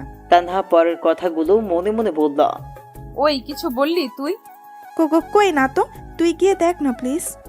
নীলা গিয়ে দরজা ধাক্কাচ্ছে, কিন্তু কোনো খবর নাই কারো। একটু পর সাজিদ উঠে গেল। কি হইলো, ধাক্কাচ্ছ কেন? উঠবেন না নাকি? না, ঘুমাবো সারাদিন। ওটা বাদ দিয়ে বাইরে আসেন, সবাই বাইরে অপেক্ষা করতেছে আপনার জন্য। সবাই করতেছে, আপনি করতেছেন না? সবার বাইরে আমি নাকি? কথা দেখি আগের মতোই বেশি বলেন। কিছু বললেন? কই না তো। চুপ করেন, ফ্রেশ হয়ে বাইরে আসেন। আর আমি বেশি কথা বলি না, বুঝছেন? একটু পর সাজিদ সকলের সাথে যোগ দিল। Hello, good morning. Good morning sir. তো বলো, কার ঘুম কেমন হলো?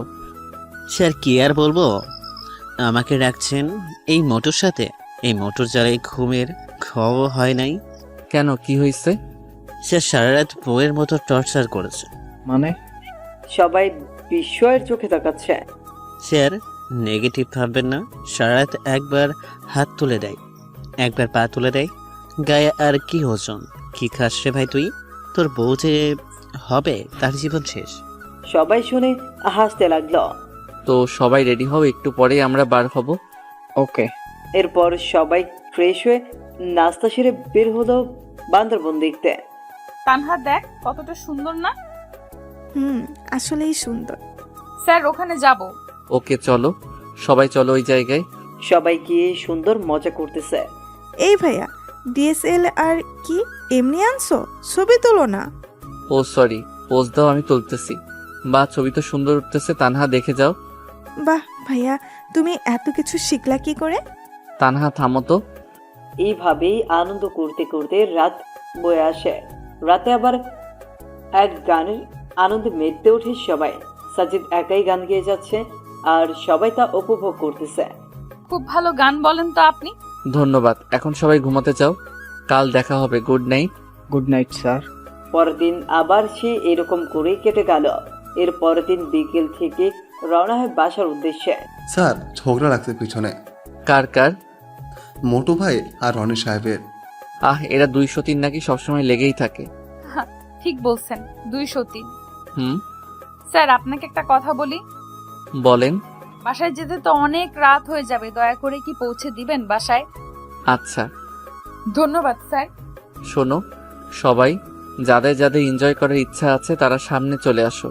এখন উড়াধুরা ডান্স শুরু হবে, যে যেমন ডান্স দিতে পারো দাও। আসলে অফিসের বস অন্য ছেলে হলে যেরকম হয়, কোনো পিকনিকের আসল মজাই হচ্ছে এটা। বাবা আমি আসছি। আরে চাচা, তো আর দেরি কেন, চলে আসেন। সবাই অনেকটা মজা করল। রাত 2টার দিকে গাড়ি এসে ফিরলো সেই চিরচেনা অফিসের সামনে। আস্তে আস্তে সবাই নেমে সাজিদের কাছ থেকে বিদায় নিয়ে চলে গেল। এখন বাকি আছে শুধু তানহা আর নীলা। নীলা, আমার শরীরটা ভালো না, অসুস্থ অসুস্থ লাগছে, তোমরা একাই যেতে পারবে না? এত রাতে কি করে যাব? ওকে চলো। জোর সারতে খুব ভালো লাগছে নীলার, পাশাপাশি হাঁটতে কাছাকাছি বাসা হয় বেশিক্ষণ লাগেনি যেতে। নীলা যাও তাহলে, আমি গেলাম। গেলাম মানে এত রাতে কই যাবেন আপনি? ভেতরে আসেন। রেগে বললো কথাটা। রাগটাও দেখি আগের মতোই। দেখেন স্যার, আমার সামনে এরকম মনে মনে কিছু বলবেন না। ভেতরে আসেন এখন। আম্মু, ইনি হচ্ছেন আমাদের বস। ও তুমি সাজিদ? আসসালামু আলাইকুম। মা, ক্ষুধা লাগছে, খেতে দাও। তোমরা বসো, আমি দিচ্ছি। আসলে আন্টি, আমাকে যেতে হবে এখন। আরে বাবা, এত রাতে কোথায় যাবা? রিক্সা অটো কিছুই পাবে না। আর বর্তমানে যে ছিনতাইকারীদের জ্বালা, তুমি আজ রাতটা থেকে যাও। না আন্টি, সমস্যা নেই, যেতে পারবো। মামনি যেতে যখন চাইছে যেতে দাও। সামনের ফাঁকা জায়গায় যে পেতনি থাকে সেটা তো তিনি আর জানেন না। যখন পিছু নেবে তখন নিজেই দৌড়ে চলে আসবে। কি বললা? পেতনি? ভয় চুপসে গেছে একদম। আহ তানহা, খামোকা ভয় বাড়িয়ে দিচ্ছিস। বাবা যাও, টয়লেট ওইদিকে, ফ্রেশ হয়ে আসো, আমি খাবার দিচ্ছি। সাজিদার কিছু না বলে ফ্রেশ হয়ে আসলো। তো মা, এনজয় কেমন করলি? সে কথা আর কি বলবো মামনি, যাদের এরকম বস থাকে তাদের এনজয় কি খারাপ হবে? মা, একদম সেই। সাজিদ চুপচাপ খেয়ে নিল। এরপর নীলা সাজিদকে তার রুম দেখিয়ে নিজের রুমে চলে গেল। এদিকে সাজিদ ঘুমোচ্ছে, অন্যদিকে তানহা নীলা গল্প করতেছে। গল্প করতে করতে তারাও ঘুমিয়ে গেল। সকাল 8টার দিকে নীলার ঘুম ভাঙে, আর সেও শয়তানি করে তানহার ঘুম ভাঙিয়ে দেয়। অফিস বন্ধ, তাই তেমন তাড়াহুড়োও নেই, কিন্তু যা ঘটার তা তো ঘটেই গেছে। জ্বরের কবলে সাজিদ একদম কাবু হয়ে বিছানায় শুয়ে আছে। না ইচ্ছে করছে উঠতে, না ইচ্ছে করছে ঘুমোতে। চুপচাপ শুয়ে আছে। একটু পর তানহা চা নিয়ে আসে। ভাইয়া ভাইয়া ওঠো, তোমার চা। কিন্তু সাজিদের কোনো শব্দই নেই। এই ভাইয়া, বলো। তোমার কণ্ঠ এরকম লাগছে কেন? অসুস্থ নাকি? একটু অসুস্থ, তবে ঠিক হয়ে যাবে। দেখি দেখি। সে যেন তানহার ডাক শুনলই না, কপালে হাত দিল। ও মা, এটা একটু অসুস্থ। নীলা এদিকে আয়। জোরে ডাক দিল নীলাকে। কিরে, কি হয়েছে? জ্বর আসছে সেই। বলিস কি? তুই গিয়ে নাস্তা ওষুধ নিয়ে আয়, আমি দেখতেছি। নীলাও মাথায় হাত দিয়ে দেখে ভীষণ জ্বর। আমি বাসায় যাব, এখানে ভালো লাগছে না। কি বললেন? বাসায় গেলে দেখাশোনা করার জন্য বউ আছে নাকি? তা নেই, এরকম জ্বর আমাদের জন্য ব্যাপার না। চুপচাপ শুয়ে থাকেন। একটু পর তানহা নাস্তা আর ঔষধ নিয়ে আসলো। এরপর ধীরে ধীরে খেয়ে আবার শুয়ে পড়লো। তোমার শরীর খারাপ আর এই অবস্থায় বাসায় যেতে চাইছো? বাসায় গেলে খাইতে কি শুনি? সাজিদ চুপচাপ শুনতেছে কথা। এখন ঘুমান, আমি পট্টি দিয়ে দিতেছি। এমনিতেই সেরে যাবে, তার দরকার নেই। আপনারা মনে হয় নাস্তাও করেন নাই, যান নাস্তা করে নেন। চুপ করেন তো। এরপর পট্টি দিতে লাগলো। যে কোনো ব্যক্তি অসুস্থ হলে তারা চায় যে তাদের ভালোবাসার মানুষটা তাদের সেবা করুক। সাজিদ তো আর ব্যতিক্রম না। পট্টি দিতে দিতে নীলার ঠান্ডা হাতটা সাজিদের চোখে পড়তেছে, আর সাজিদের মনে হচ্ছে যে তার হাতটা যেন শরীরের সব তাপ শোষণ করে নিচ্ছে। সম্পূর্ণ এক অন্যরকম অনুভূতি সাজিদের মনে খেলা করছে। তানহা শুধু বসে বসে দেখতেছে আর মনে মনে হাসতেছে। এত কাছে এরা, অথচ নীলা বুঝতেই পারছে না যে সে তার সেই চিরচেনা মানুষটারই সেবা করছে। নীলা, আমার ভালো লাগছে না কিছু, বাসায় যাব আমি। ভালো লাগছে না জন্যই রেখেছি এখানে। ধ্যাত। আচ্ছা সত্যি করে বলেন তো, মাথায় পট্টি দিয়ে দিতেছি, আপনার কি খারাপ লাগছে? না। তাহলে বললেন কেন ভালো লাগছে না? ঢং করেন আমার সাথে? কি হলো, চুপ কেন? আসলে আমি তোমাকে কষ্ট দিতে চাচ্ছি না। সেই ছোটবেলায় মা মারা যায়, এরপর জ্বর হলেও জোটেনি ওষুধ। এমনি এমনি জ্বর সেরে যেত, কখনো খেয়ে কাটতো, কখনো বা না খেয়ে দিন কাটতো। আচ্ছা আপনার বাবার কি হয়েছে? ওসব বাদ দাও। আর একটা কথা শোনেন, আপনি আমার বস, তো আপনার জন্য কিছু করলে সেটা কষ্ট না, বুঝছেন? শরবত বানাই দিতে পারবা? শুধু শরবত না, আমি ভালো করেই জানি জ্বর হলে মানুষের কোনগুলো খাইতে ইচ্ছা করে। একটু পর সব নিয়ে আসতেছি। আর তানহা ফুচকা বানাতে গেছে, কি খাবেন তো? ওকে, তবে ঝাল একদম বেশি থাকতে হবে। চুপচাপ শুয়ে থাকেন, আর ভুলেও ফোন হাতে নেবেন না। ফোনের রেডিয়েশন পড়লে জ্বর আরো বেশি হয়। জ্বর হলে কখনো চোখের সামনে নিয়ে ফোন টিপবেন না। ফোন থেকে যে রেডিয়েশন বের হয় তা অত্যন্ত ক্ষতিকর। আর চাপ নিবেন না মাথায় বেশি। যেমন জ্বর হলে বেশি পড়তে গেলে দেখবেন যে জ্বর আরো বেশি হইতেছে। আমার জ্বর আবার অন্যরকম, সারাদিন ভালো থাকে, কিন্তু সন্ধ্যা হলেই শুরু হয়, যারা 9টায় শেষ। যাই হোক, সবাই নিজেদের কাছের মানুষের খেয়াল রাখবেন। এখন রেস্ট নেন, আমি আসতেছি। একটু পর নীলা চলে আসলো। এই নেন, এখানে শরবত, চালতার আচার, একদম ঝাল, আর এটা হলো ঝাল মুড়ি। এত কিছু? তুমি তো দেখি অনেক ফাস্ট। এখনো কিছু হয় নাই স্যার, একটু পর আরো কিছু আসতেছে। আরো কিছু? এগুলো তো একাই শেষ করতে পারবো না, তোমরা হেল্প করো একটু। ওকে, তা করবো, এখন শুরু করো। এরপর সাজিদ নীলা তানহা খাওয়া শুরু করলো। কেমন হয়েছে? সেই। তানহা ফুচকান। এরপর একটু আড্ডা দিল সবাই মিলে। স্যার আপনি একটু ঘুমান এখন। হুম। কিন্তু ঘুমানোর চেষ্টা করলেই কি ঘুম আসে জ্বরের মাঝে? ঘুম আসে না তো। ওকে আমি মাথায় হাত বুলিয়ে দিচ্ছি, আপনি চেষ্টা করেন ঘুমানোর। এমন ভালোবাসা কে না চায়? আসলে প্রতিটা মেয়ে তাদের যার যার ঘরে ডাক্তার, যারা ঔষধ ছাড়াই জ্বরকে ভালো করে দিতে পারে। আস্তে আস্তে ইমরান ঘুমিয়ে যায়। বিকেলের দিকে নীলার ডাকে ঘুম ভাঙে। স্যার, বলো। জ্বরটা একটু কমছে, গোসলটা করে নেন এখন। গোসল করলে যদি বেশি হয়? সম্পূর্ণ শরীর না ভিজিয়ে মাথাটা ভেজান আর শরীরে ভেজা কাপড় দিয়ে মুছে নেন, ভালো লাগবে। ওকে। আসলেই বেশ ভালো লাগতেছে। এরপর খাওয়া শেষ করে 1 কাপ চা খেয়ে বাসার দিকে রওনা হয়। কিন্তু জ্বর কি একদিনেই পিছু ছাড়ার পাত্র? বাসার গেটে আসতেই যা যা খেয়েছে তা বের করে দিল মুখ দিয়ে। আস্তে আস্তে জ্বরটাও বাড়তে লাগলো। সাজিদও সুন্দর করে কাঁথা মুড়ি দিয়ে ঘুমিয়ে পড়লো। সন্ধ্যার দিকে অনেকটা ঠান্ডা লাগতেছে। শুয়ে পড়তেই ঘুম ঘনিয়ে আসে চোখে। রাত 2টায় ঘুম ভেঙে যায়। আর আসে না ঘুম। এখন কোনো রকম যন্ত্রণা কাজ করতেছে শরীরে। মনে হচ্ছে এর থেকে মরাই ভালো। কোনো রকম রাতটা পার করে দিল। হ্যালো চাচা। হ্যাঁ বাবা, হঠাৎ এত সকালে? চাচা, আমার জন্য কিছু খাবার আর জ্বরের ওষুধ নিয়ে আসেন তো একটু। ওকে, আমি এক্ষুনি আসতেছি। একটু পর সব নিয়ে আসলো। চাচা, আর আজ সবাইকে অর্ধেক বেলা কাজ করে ছুটি দিয়ে দিন। সময় মতো সবাই চলে আসলো। তখন পিয়ন সবাইকে জানিয়ে দিল। চাচা, স্যারের অসুখ ভালো হয় নাই। না মা, আরো বেশি হয়েছে। সকালে গিয়ে খাবার ওষুধ কিনে দিয়েছি। ও, ওনার বাসার ঠিকানাটা দেন তো। ঠিক আছে, লিখে নাও। এরপর ঠিকানা নিয়ে তারা চলে গেল বাসার উদ্দেশ্যে। গিয়ে দেখে দরজা খোলাই আছে। এই যে বস, আপনার সমস্যা কি? হ্যাঁ, কই কোনো সমস্যা নাই তো। জ্বর বেশি হয়েছে, একবার তো বলতে পারতেন আমাদের, শুধু বেশি বুঝবে। তানহা, একটা অটো ডেকে নে। অটো দিয়ে কি হবে? যতদিন না জ্বর ভালো হচ্ছে আমাদের কাছে থাকবেন। এটা সম্ভব না। দেখেন, বেশি কাহিনী করবেন না, তাহলে কিন্তু ভুলে যাব আপনি আমার বস। আমার রাগ সম্পর্কে জানেন না, তাই চুপ থাকেন। আমি ভালো করেই জানি। কি বললেন? কিছু না। এরপর একটা অটো নিয়ে সোজা চলে আসেন নীলাদের বাসায়। আচ্ছা, আমি তোমাদের বাসায় কেন যাব? মানুষ তো এমনি বলবে যে আমি কে হই তোমাদের। তুমি আমার ভাইয়া না, হুম। তাহলে আবার এই কথা কেন? শোনেন মিস্টার, মানুষ কি বললো না বললো তাতে আমার যায় আসে না। কি বাবা, অসুস্থ হয়েছো?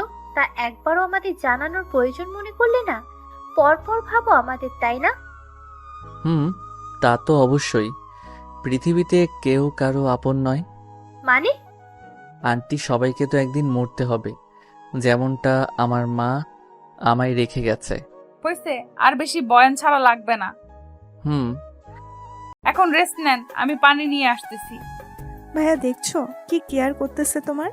তোমার যদি জানে তুমি ইমরান, তখন না জানে কি করবে আবার। কি আর করবে, যে রাগই আমার জীবনটা শেষ করবে। তানহা, তুই খাবার নিয়ে আয়, আমি মাথায় পানি দিয়ে দিচ্ছি। ওকে। শুয়ে পড়ুন তো। এরপর পানি দিতে লাগলো। কেমন লাগছে এখন? ভালো। শুধু ভালো লাগছে না, অনেকটা স্বস্তিও পাচ্ছি। শুয়ে থাকেন, আমি দিচ্ছি। এইভাবে সেবা করতে থাকে নীলা। জ্বর একটু কমলেও সাজিদকে অফিসে যেতে দেয়নি। পরের দিন তানহা নীলাকে, এখন তো জ্বর কম, এখন বাসায় যাই। না, কাল সকালে এখান থেকে অফিসে যাবেন। কেন? রাতে যদি আবার জ্বর আসে। ও। ছাদে আড্ডা দেই, চলেন। ওকে। জানেন স্যার, আমার জীবনে যে সামনে কি হতে চলেছে কিছুই বুঝতেছি না। যাকে চাই তাকে খুঁজে বেড়াই, কিন্তু পাই না। আপনার জীবন সম্পর্কে বলুন একটু শুনি। আমার জীবন নিয়ে কি বলবো? আপনি কি বলেন? আপনি না বললেন বাবা মা নেই, তারা কিভাবে মারা গেল? মা মারা গেছে অসুস্থ হয়ে, আর বাবাকে হারিয়েছি মা মারা যাওয়ার 2 মাস পরে। তাহলে ছোটকালটা আপনার খুব প্যারাময় ছিল, তাই না? শুধু প্যারা না, আরো অনেক কষ্ট ছিল। আসলে কষ্টের পর সুখ আসে, তাই না? কি জানি, হবে হয়তো। আমি কবে দেখা পাবো? কিসের, সুখের নাকি ছেলেটার? দুটোরই। কে সেই ছেলে? ওর নাম ইমরান। শেষে আমায় একটা চিঠি দিয়ে চলে গেছে। আজ পর্যন্ত অনেক খুঁজেছি কিন্তু পাইনি। ও বাবা, তাড়াতাড়ি দেখিও। চলেন, ঘুমাবেন এখন। শোনো। বলেন। Good night. Good night. পরদিন সকালে ফ্রেশ হয়ে চলে গেল সবাই অফিসের দিকে। বাবা কেমন আছো? আলহামদুলিল্লাহ চাচা। জ্বর কমেছে কি? হ্যাঁ চাচা, যে ট্রিটমেন্ট দিছে জ্বর ভালো না হয়ে কই যাবে। হুম। এরপর সাজিদ ও রুমে গেল। একে একে সবাই এসে জিজ্ঞেস করতেছে স্যারের শরীর কেমন আছে। এই যে মিস্টার স্যার, কি? লাঞ্চের সময় হয়েছে, চলেন। এখন না, তোমরা যাও, আমি পরে আসতেছি। না, এখনই চলেন, বেশি কথা বলবেন না। ওকে চলো। তুমি তো আবার যে রাগী। রাগের তো কিছুই দেখেননি এখনো। আমার মা বাবা আর আমার বিএফ জানে আমি কেমন রাগী। হইছে, চলেন। এরপর খাওয়া শেষে আবার চলে আসে কাজে। ভাইয়া চলো এখন। আর একটু কাজ করে যাই। না, এখন চলো। আজব, যাবোটা কোথায়? কেন? আমার খালামনির বাসায়। আবার যাব কেন? আমি তো সুস্থ এখন। সুস্থ মানে যদি রাতে আবার আসে? আমি যাইতে বলছি, চলো। আহ, এই দুই বোন জীবনটারে তেজপাতা বানাবে। ধরে নাও তাই, চলো এখন। কি আর করার, আবার গেলাম তাদের বাসায়। এবার আর সেবা না, এবার খাইয়ে 12টা বাজিয়ে রুমে পাঠাই দিছে। এই যে মিস্টার স্যার, কি অবস্থা? এই তো ভালোই। আচ্ছা, আমার একটা কথার উত্তর দিবেন? বলো। আচ্ছা, এই বয়সে আপনাকে স্যার বানাইছে কে? শোনো, টাকা আর নাম হলে নিজের বাবাও স্যার ডাকে। বুঝলাম। আচ্ছা, পড়ছেন কতদূর পর্যন্ত? তুমি যতদূর পড়ছো আমিও তেমনটাই। তাহলে সাবজেক্ট কি? তোমারটাই। এবার বলেন, ভার্সিটিও আমারটাই। কারেক্ট। তাহলে দেখি নাই কেন? সামনে যাই নাই তাই। ওয়েট, আপনি কি আমাকে আগে থেকে চেনেন নাকি? কি মনে হয় তোমার? না, প্রথম দিন যে প্রশ্ন করছেন তার জন্য কনফিউশনে ছিলাম, আর এখন শিওর হলাম। শিওর হওয়া ভালো। ঘুমান এখন। Good night. এরপর চলে গেল যে যার রুমে, আর সোজা হারিয়ে গেল ঘুমের দেশে। পরদিন আবার অফিস। সাজিদ একটু কাজে অফিসের বাইরে যায়, আর তখনই তার নামে একটা কুরিয়ার আসে। অফিসের চেয়ারম্যান আছেন কি? না, উনি তো বাইরে গেল, আমাকে দিয়ে দেন। দিয়ে দিব এখন। ওকে, এখানে একটা সাইন দেন। আচ্ছা। এরপর কুরিয়ার দিয়ে চলে যায়। মা কুরিয়ারটা রাখো। মা কুরিয়ারটা রাখো তো, তোমাদের কাছে সাজিদ মনে হয় লাঞ্চের সময় আসবে। আমি আবার বাসায় যাব তাড়াতাড়ি। ও তোমাদের সাথে লাঞ্চ করলে দিয়ে দিও। ওকে চাচা, দেন। না, কুরিয়ারটা নিয়ে কেবিন রাখলো, আর তখনই নীলার চোখে পড়ল। কিরে এটা? স্যারের কুরিয়ার। এরপর হাতে নিয়ে দেখতে লাগলো। হঠাৎ চোখ আটকে গেল ইমরান নামের জায়গায়। তানহা, এদিকে দেখতো। কি? স্যারের নাম আসছে, তাহলে ইমরান নাম আসলো কই থেকে? হতে পারে স্যারের আরেকটা নাম ইমরান। এরা নিশ্চয়। আরে স্যার আসলে এখন জিজ্ঞেস করব। একটু পর সাজিদ এসে লাঞ্চ শেষ করে নিজের রুমে গেল। কুরিয়ারটা আমাকে দে তো তানহা। কেন? আমি দিয়ে আসতেছি স্যারকে। ওকে। স্যার আসবো? আসো। এই নেন আপনার কুরিয়ার। ও, এটা এসে গেছে, দাও। স্যার ওয়েট, এটা কি? আর আমাদের কেন বলেন আপনার নাম সাজিদ? ও, এটা বলতে ভুলে গেছি। আমার শুধু একটা কথার উত্তর দেবেন। কি কথা? শুধু সত্যি করে বলবেন আপনি আমার সেই ইমরান কিনা। পৃথিবীতে কি একটা ইমরান? স্যার, আমার প্রশ্নের উত্তর এটা না। যদি সত্যি বলি তখন কি হবে, আর মিথ্যা বললে তখন? সেটা পরে দেখতে পাবেন। বলেন এখন প্লিজ, হাত জোর করে রিকোয়েস্ট করতেছি, প্লিজ সত্যিটা বলবেন। আমি ইমরান। এটা বলতে দেরি আর গালে থাপ্পড় পড়তে দেরি না। এরকমটা না করলেও পারতেন। আপনি আর কখনো আমার সাথে কথা বলবেন না। আমি কালকেই চাকরিটা ছেড়ে দেব। এটা বলেই নীলা কেঁদে চলে গেল। ভাগ্যিস রুমের ভেতর থাপ্পড় দিছে, তাই কেউ দেখেনি। ইমরান দাঁড়িয়ে আছে। কি ভাবলো আর কি হয়ে গেল? ভাবলো নীলা কাছে টেনে নিবে, কিন্তু তা না, উল্টা আর দূরে গেল।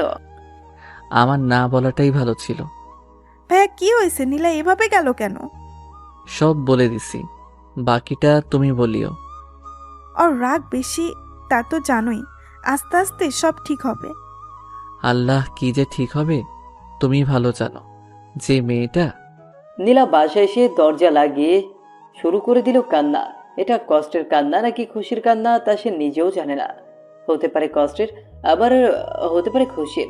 এতদিন ধরে যাকে খুঁজে আসতেছে তাকে পেয়েছে আজ, খুশি তো হবেই। আর ইমরান এতদিন আশেপাশে থেকেও কোনোদিন পরিচয় দেওয়ার প্রয়োজন মনে করেনি। এটা ভেবে হয়তো কষ্ট পেতে পারে। মানুষের জীবন যে কখন কি হয় বলা কঠিন। কি রে মা, দরজা খুলতো, শুনি কি হয়েছে।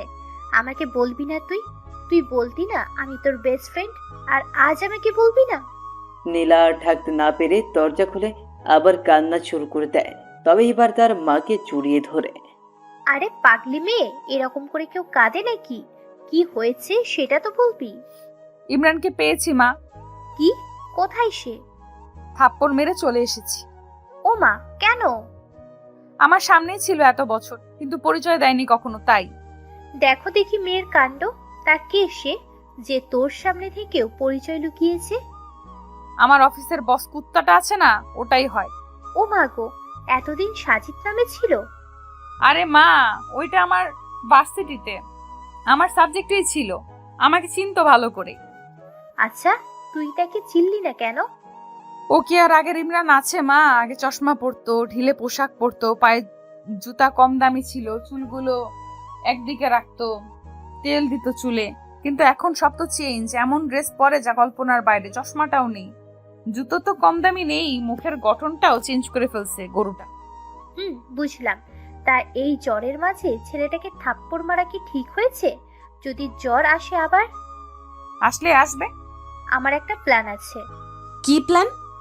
ও তোকে কষ্ট দিয়েছে না, ওকে শাস্তি দেওয়া দরকার। কিভাবে? ওকে ইগনোর করে চলবি সব সময়, আর ওর রিয়াকশন দেখবি। তবে মা, একটা জিনিস বুঝলাম না, ছেলেটা এতটা চেঞ্জই হলো কি করে? আর যার কিছু ছিল না সে আজ কিনা সফটওয়্যার কোম্পানির মালিক। শোন, মানুষের মনে যদি ইচ্ছে থাকে আর যদি সে কঠোর পরিশ্রম করে তাহলে সব সম্ভব। হয়েছে, অনেক কেঁদেছিস, এখনই খাবি। এখন মজা করার সময়, কষ্ট পাওয়ার সময় না। এতদিন তো কষ্ট পেলি, এখন না হয় একটু মজা নে। তবে মা, আমি বুঝি না খ্যাটটা এরকম হলো কিভাবে। ওই যে ইচ্ছে শক্তি। এখন খাবি, চল তো। এরপর নীলা খেয়ে টিভি রুমে গিয়ে টিভি দেখতে থাকে। টিভি দেখা শেষ হলে আবার ঘুরে নিয়ে ছাদে চলে যায়। আসলে বিকেল বেলাটা ঘুরে উড়াতে বেশ ভালোই লাগে নীলা। মামুনি, নীলা কই? এতক্ষণে তানহাও এসে গেছে। উপরে আছে, দেখ গিয়ে। শোন শোন, খেয়ে যা আগে। দাঁড়াও, আসতেছি। কি রে নীলা, ওরকম করে আসলি কেন? কেন, কি হয়েছে? ভাইয়া কি ভাবছে বলতো? যা ভাবার ভাবুক, তাতে আমার কি? তোর কি মানে? যাকে খুঁজতেছিস সে আজ সামনে তো বলতেছিস, তাতে আমার কি? শোন, ওই কুত্তার কথা ভুলেও বলবি না। উনি শুধু আমার বস, অন্য কিছু না। বুঝলাম। খাবো, চল। ওকে এরপর নিয়ে এসে খেয়ে আবারও মনোযোগ দেয় ঘুরে উড়ানো। আচ্ছা নীলা, তুই ইমরানকে পেয়েও থাপ্পড় দিয়ে চলে এসেছিস, এখানে আবার মনের সুখে ঘুরিয়ে উড়াচ্ছিস। তোর কি খারাপ লাগছে না একটু? না তো, তুই দেখে বুঝতেছিস না? গুড। ঘুরে উড়িয়ে সন্ধ্যায় রুমে আসে। একটু পর ফোন আসে। হ্যালো, আসসালামু আলাইকুম। ওয়ালাইকুম আসসালাম। কে আপনি? কণ্ঠ শুনেও বোঝো না, নাকি না বোঝার ভান করতেছো? ধরে নেন একটা। আমার দোষটা তো বলবা। কোনো দোষ নাই আপনার। আপনি তো আর আমার সেই খ্যাত ইমরান না। ফোন রাখেন, কাজ আছে, বাই। ধ্যাত, দিল ফোনটা কেটে। পরদিন অফিস গেলে নীলাকে ডেকে পাঠায় ইমরান। স্যার, আসবো? আসো। এরপর নীলা আসতেই সোজা গিয়ে ওর হাতটা ধরে ক্ষমা চায়। কিন্তু নীলা এত সহজে ছাড় দেওয়ার মতো মানুষ না। দেখুন স্যার, বস বসের মতো থাকুন। বেশি কিছু করলে আমি কিন্তু ভুলে যাব যে আপনি আমার বস। কি বেশি করলাম আমি? হাত ছাড়বেন কি না? না। আজকের চরটা একটু বেশি লাগছে। স্পষ্ট 4টা আঙ্গুলের দাগ বোঝা যাচ্ছে। চর খেয়ে ইমরান হাত ছেড়ে দিয়ে চোখ মুছল। নীলা আর সেখানে না থেকে চলে গেল নিজের কাজে। ইমরান আর লাঞ্চের সময় বাইরে যায়নি। বাইরে যাচ্ছে না দেখে তানহা আসে ডাকার জন্য। ভাইয়া, খাবা, আসো। তুমি যাও, আমার ক্ষুধা নেই। টেবিলে হেলান দিয়ে। আরে আসো না। তুমি যাবা এখান থেকে? দেখলি ছেলেটা খেতেও আসলো না। তো আমি কি করব? যার ইচ্ছা হবে খাবে, না হলে খাবে না। আমার না মাঝে মাঝে অবাক লাগে, এই জন্যই বুঝি এত খুঁজেছিস। এই তো বুঝছিস। এরপর অফিস শেষ হলে সবাই বাসায় চলে যায়, কিন্তু ইমরান এখনো অফিসে। বাবা বাসায় যাবা না? হ্যাঁ চাচা, শরীরটা ভালো ঠেকছে না, একটা রিক্সা ডেকে দেন তো। আচ্ছা। এরপর রিক্সা আসলে ইমরান সোজা ডাক্তারের কাছে গিয়ে জ্বরের ঔষধ নেয়। কেন জানি ওর মনে হচ্ছে জ্বর আসবে, আর তার ধারণাও ঠিক রাতে জ্বর আসে। হয়তো মায়ের জন্যই জ্বরের চোটে আজ অজ্ঞান হয়ে যায়। পরদিন সবাইকে অফিসে দেখা গেলেও ইমরান নেই। সবাই পিয়নকে জিজ্ঞেস করতেছে বস কই, কিন্তু তিনি আর কি বলবেন, নিজেও তো জানেন না। তিনি সবাইকে বলল যে যাওয়ার সময় সাজিদ বলেছিল তার নাকি শরীরটা খারাপ। এর বেশি জানি না আমি। সকাল থেকে ফোন দিচ্ছি কিন্তু উঠাচ্ছে না ফোন। নীলা চল, ভাইয়ার বাসায় যাব। কাহিনী বাদ দিয়ে চুপচাপ কাজ কর। আমার কথা তোর কাছে কাহিনী মনে হয়? ভালোই তো বদলে গেলি তুই নীলা। পরশু পর্যন্ত ঠিকই খুঁজছিলি, আর এখন আসলেই তুই বুঝাতে চাচ্ছিসটা কি? হ্যাঁ কিছুই না। ভালো। হ্যাঁ, ফোন করেই যাচ্ছে কিন্তু কোনো খবর নেই। এভাবে একটা দিন চলে যায়। পরের দিন আবার অফিসের বস নেই। চাচা, আজকেও কি স্যার আসবে না? না, ফোনটাও বন্ধ, হয়তো কোনো কাজে বাইরে গেছে। সময় হলে চলে আসবে। আর আজ সকালে ছুটির 1টার পর হবে। নীলা, আমার কাছে ভালো ঠেকছে না রে। কাজে গেলে কেউ ফোন অফ করে না। আমি গেলাম, তুই আসলে আয়, না হলে থাক। তুই তোর ইমরানকে হারাতে পারিস, কিন্তু আমি একটা ভাই পাইছি, তাকে হারাতে পারবো না। দাঁড়া, আমিও যাব, দেখি তোর ভাই কোথায় লুকিয়ে আছে। এরপর দুজন সোজা চলে যায় ইমরানের বাসায়, কিন্তু ইমরান থাকলে তো দেখা পাবে। হ্যালো চাচা, স্যারের বাসায় তো তালা দেওয়া। স্যার কোথায়, দয়া করে বলবেন প্লিজ? আসলে চাচা প্লিজ সত্যিটা বলেন। হাসপাতালে। মানে ওখানে কেন? অসুস্থ অনেক, তাই বাসায় দেখাশোনা করে কেউ নাই, তাই আজ সকালে হাসপাতালে ভর্তি করাইছি। কোন জায়গায়? ল্যাব এইডে আছে এখন। আচ্ছা। কি হলো, কোথায় এখন? হাসপাতালে। হোয়াট? এটাই তো চাইছিলি তাই না? চল। কোথায়? যে হসপিটালে আছে সেখানে। ওকে। এরপর তারা সোজা চলে যায় হাসপাতালে। অফিসের লোকের কাছে কেবিন নাম্বার নিয়ে চলে যায় তার কাছে। দেখ কত ভালোভাবে শুয়ে আছে। শুয়ে আছে না, ঘুমের ওষুধ দিছি। এরপর তানহা মাথায় হাত দিল, আর নীলার হাতটাও নিয়ে গিয়ে দিল মাথায়। দেখলি কিরকম জ্বর? এসব তোর জন্যই হয়েছে। কি মাইটটাই না দিছিস আল্লাহ। আচ্ছা তোর রুমালটা দে, এর মাথাটা ঠান্ডা করি পট্টি দিয়ে। হঠাৎ মাথায় ঠান্ডা অনুভব হয়। কিছুক্ষণ পর ঘুম ভেঙে যায় ইমরানের, কিন্তু কেন জানি চোখ খুলতে পারছে না। পারবেই বা কি করে? নীলার এক হাত তো তার চোখে। হঠাৎ কারো কণ্ঠ শুনে জোরে উঠে পড়ে ইমরান। নীলা আবার টেনে নামায় নিচে। তোমরা এখানে কেন, কোনো সমস্যা? আসলে সমস্যা, তবে আমার না, তোমার। আমাকে তো সহ্য করতে পারো না। চুপচাপ শুয়ে থাকেন, কথা বললে দিব একটা বসিয়ে। ওই তোমার সমস্যা কি? কথায় কথায় শুধু মায়ের আর মায়ের।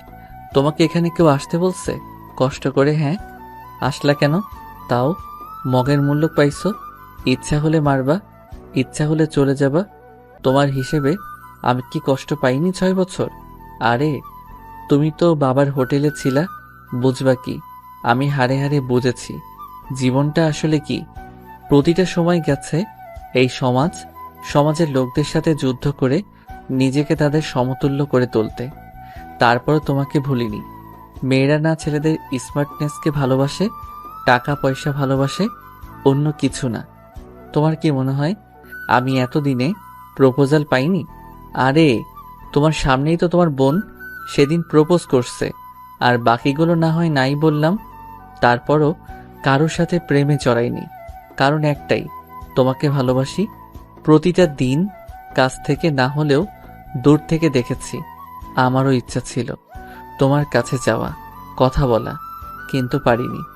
আগে প্রতিষ্ঠিত হতে চেয়েছি, আর তুমি ভাবো যে শুধু তুমি কষ্ট পাইছো। বাবা, স্যারের দেখি মুখ দিয়ে বুলেটও বার হয়। স্যার এখন এখান থেকে আমার বাড়ি চলেন। কেন? একদিন ট্রিটমেন্ট না করেই জ্বর হাইয়ে উঠছে। আরও যদি এখন ট্রিটমেন্ট ছেড়ে দেই তখন তো জ্বরের টেম্পারেচার বেড়ে পার হয়ে চলে যাবে। হয়েছে, আমাকে নিয়ে ভাবতে হবে না। 6 বছর যাকে নিয়ে ভাবলাম তাকে এত তাড়াতাড়ি কেমনে ভুলি? ভালো। যাবেন কি এখন? না। আরে আরে নীলা, ছেলেটার জ্বর রে। আঙুল বাঁকা না করলে ঘি ওঠে না রে। কি এখন যাবেন তো স্যার? ইমরান কিছু না বলে চুপ করে আছে। এই যে স্যার, উঠবেন কি এখন? হুম। এরপর হাসপাতাল থেকে তারা চলে গেল তাদের বাসায়। কি বাবা, কেমন আছো? এই তো একটু অসুস্থ আন্টি। মা, স্যার আমাদের সাথে থাকবে এখানে এখন থেকে। আচ্ছা। না, আমি থাকবো না। কেন? এমনি। আমি থাকতে বলছি, থাকবেন। চুপ, একদম চুপ। তোমার সব কথা শুনবো নাকি? হবে। সম্ভব না, অনেক সহ্য করছি, আর না। চুপচাপ শুয়ে থাকেন এখানে। ইমরানকে শুইয়ে দিয়ে নীলা চলে গেল পানি আনতে। এবার আবার শুরু করলো পানি দেওয়া। মাইটা খুব লাগছে তাই না? হুম। রাগ তোলায় দাও কেন তাহলে? এতদিন আমার সামনে থেকেও একবার বলার প্রয়োজন মনে করনি?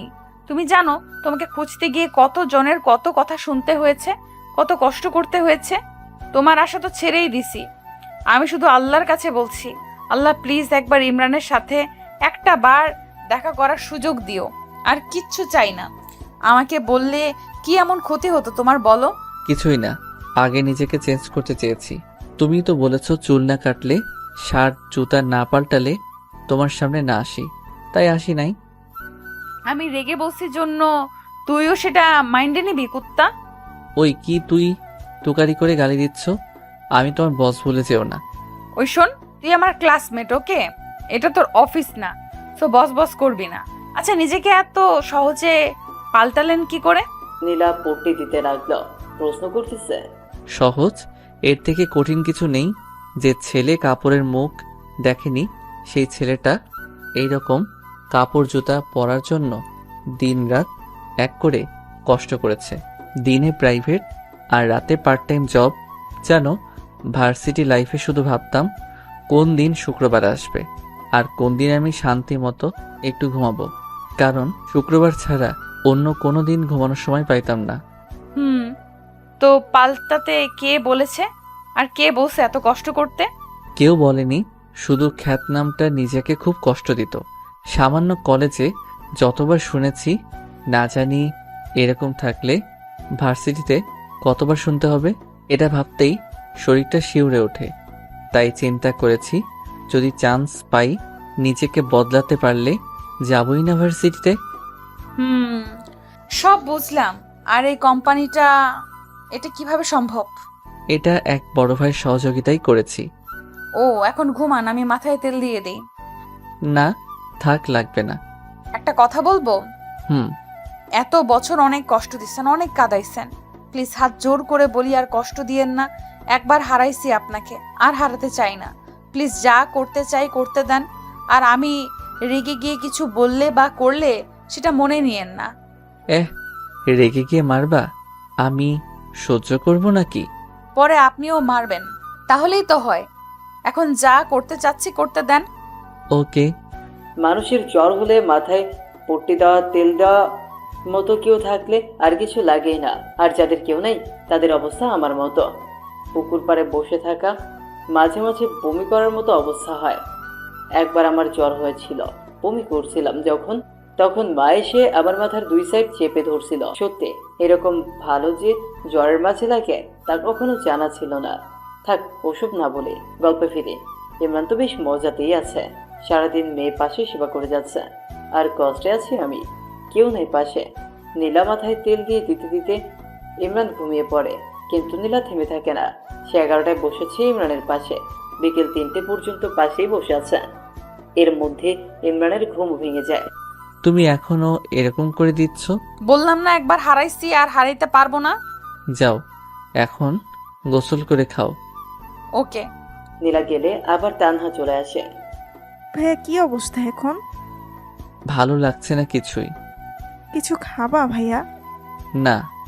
আচ্ছা শোনো, তুমি এই টয়লেটে গিয়ে পাটা একটু মুছে নাও, আমি শরবত আনতেছি। আচ্ছা। এরপর নীলা গোসল সেরে আসে আর ইমরান ওর গা মুছে ভেতরের সব বার করে দেয়। হইছে, এখন পেট খালি। হুম। কি খাবেন এখন? কিছু না। কিছু না বললেই হলো। আমি ফুচকা আনছি, সবাই খাবো, খেয়ে আবার ওষুধ খেতে হবে। ওকে। খাওয়া শেষে আবার একটু শুয়ে পড়ে। জ্বরটা একটু হালকা হালকা লাগছে, কিন্তু এত সহজে কি বাঁচা যায়? রাতে আবার সেই জ্বর, আর নীলার কষ্ট আবার শুরু। সারাটা রাত পাশে থেকে সেবা করে জ্বরটা কন্ট্রোলে নিয়ে আসে। সকালে ইমরান ঘুম থেকে উঠে দেখে নীলা টেবিলে হেলান দিয়ে ঘুমিয়ে পড়েছে। নীলা, নীলা। হুম হুম, ঘুম ভাঙছে। হুম এখন কেমন লাগছে? ভালো। মনে হয় জ্বরটা ভালো হয়েছে। তুমি ঘুমাও, আমি একটু বাইরে থেকে আসি। আচ্ছা। এরপর নীলা ও রুমে গিয়ে ঘুমিয়ে পড়লো। একটু পরে ইমরান রেডি হচ্ছে অফিসে যাওয়ার জন্য। কি হইলো ভাইয়া, রেডি হয়ে কই যাও? কই আবার অফিসে যাব? তোমার মাথা খারাপ? এখনো জ্বর ভালোই হয় নাই, আর তাতেই কাজে। তোমার কাজ আজ আমরা করে দিব, তুমি রেস্ট নাও এখন। আরে আমার কাজ তোমরা পাবা না, আমাকেই যেতে হবে। 2 দিন থেকে কাজ হচ্ছে না আমার। ওই কি কাজ করো তুমি, হ্যাঁ, যে আমরা পাবো না? আমাদের সবার একই কাজ, শুধু সেক্টর আলাদা। তানহা, থামো তো। তানহা, কি হয়েছে রে? এটা আবার কই থেকে আসলো? এত তাড়াতাড়ি ঘুম ভাঙলো? এই দেখ না, ইনি নাকি অফিসে যাবে। যাক, সমস্যা কি? উনি জ্বর নিয়ে বাসায় ফিরবেন, আর আমরা কষ্ট করে দিন রাত সেবা করে সুস্থ করব। এটা তো আমাদের জব। হইছে, যাব না। হইছে শান্তি, আজ সকালের অফিস বন্ধ। আমার ল্যাপটপটা দাও, আমি সবাইকে টেক্সট করে দিচ্ছি। রাগ ঢং এখনো কমে নাই। সবাই তো আর আপনার মতো না যে নিজেকে বদলে ফেলবে। কথাও দেখি বেশি বলে এখন তানহা। সব বদলাইলেও ঝগড়া করার অভ্যাসটা বদলায়নি। কেন জিজ্ঞেস করতো তানহা? দুজনে তানহাকে বলে ঝগড়া করতেছে। তানহা মাঝে দাঁড়িয়ে থেকে ঝগড়া অনুভব করছে। এমনি এমনি মানুষ বদলায় না, পরিস্থিতি নিজেকে বদলাইতে বাধ্য করে। পরিস্থিতি যদি নিজে তৈরি করে নেয়, তাহলে তো আর কারোর কিচ্ছু করার নেই। চুপ করো, সেদিন কি বলেছিলে ভুলিনি। তোমার জন্য অপমানও কম হইনি আমি। তো প্রেম করার সময় মনে ছিল না কত অপমান সহ্য করতে হবে? তোমাকে বদলানোর জন্যই বাধ্য হয়েছে প্রেম করতে, আর ভালোবেসেছি জন্যই ভুলিনি এখনো। ভালো। চল এখন ছাদে যাব, গান শুনবো আজ তোমার অনেকগুলো। গিটার নাই সাথে? আমার কাছে আছে। এখন তো সকাল রাতে আড্ডা দিই, আর বাসা থেকে গিটারটাও নিয়ে আসবো এখন। ওকে। এরপর রাতে আড্ডা বসে যায় ছাদে। শুধু নীলা তানহা না, 6 বছর আগের জন্মদিনে যেসব ছেলেমেয়েগুলো অপমান করেছে তারাও আছে আজ। কিন্তু তারা জানে যে ইমরান নীলার বস, অন্য কিছু না।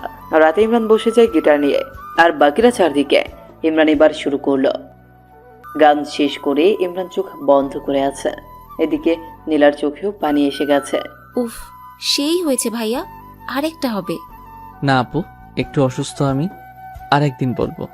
দোস্ত, তোর বসের সিট খালি আছে না, ডাবল রে। খালি থাকলে বল, প্রপোজটা করেই দেই। মেয়েটা নীলার কানে কানে বলল। বলে দেখ কি বলে। মেয়েটা সোজা গিয়ে প্রপোজ করে বসলো। আচ্ছা, তুমি ভালোবাসা বোঝো? বুঝি তো। বুঝলে আর থাক না বলি পুরনো কথা। স্যার বলেন না, সমস্যা নেই। তোমাদের কলেজের ইমরান নামে কাউকে চেনো? নীলার যে বিয়ে ছিল, খ্যাতটা। খ্যাতটাই। আমি কেন এখানেই সবাই চিনে। সেই ছেলেটাই আমি। হোয়াট? অবাক হওয়ার কিছু নেই, তোমাদের সেদিন নীলাকে করা অপমানটাই আমাকে এত দূরে এনেছে। তাই তোমাদের একটা গান শোনালাম, আর ধন্যবাদ তোমাদের সেদিন অপমান করার জন্য। আর আপু, তোমাকে বলছি, ছেলে এমনি এমনি খ্যাত হয় না, কিন্তু তোমাদের মতো মেয়েগুলো এই খ্যাত ছেলেদের বাঁচার অধিকারটাও কেড়ে নেয়। হতে পারে তোমাদের অনেক টাকা আছে, তার জন্য অন্যকে হার্ট করে কিছু বলতে পারো না। পারলে এরকম খ্যাত কাউকে ভালোবেসে তাকে ঠিক করবার চেষ্টা করে দেখাও নীলার মতো, তখন বুঝবো তুমি ভালোবাসা বুঝো।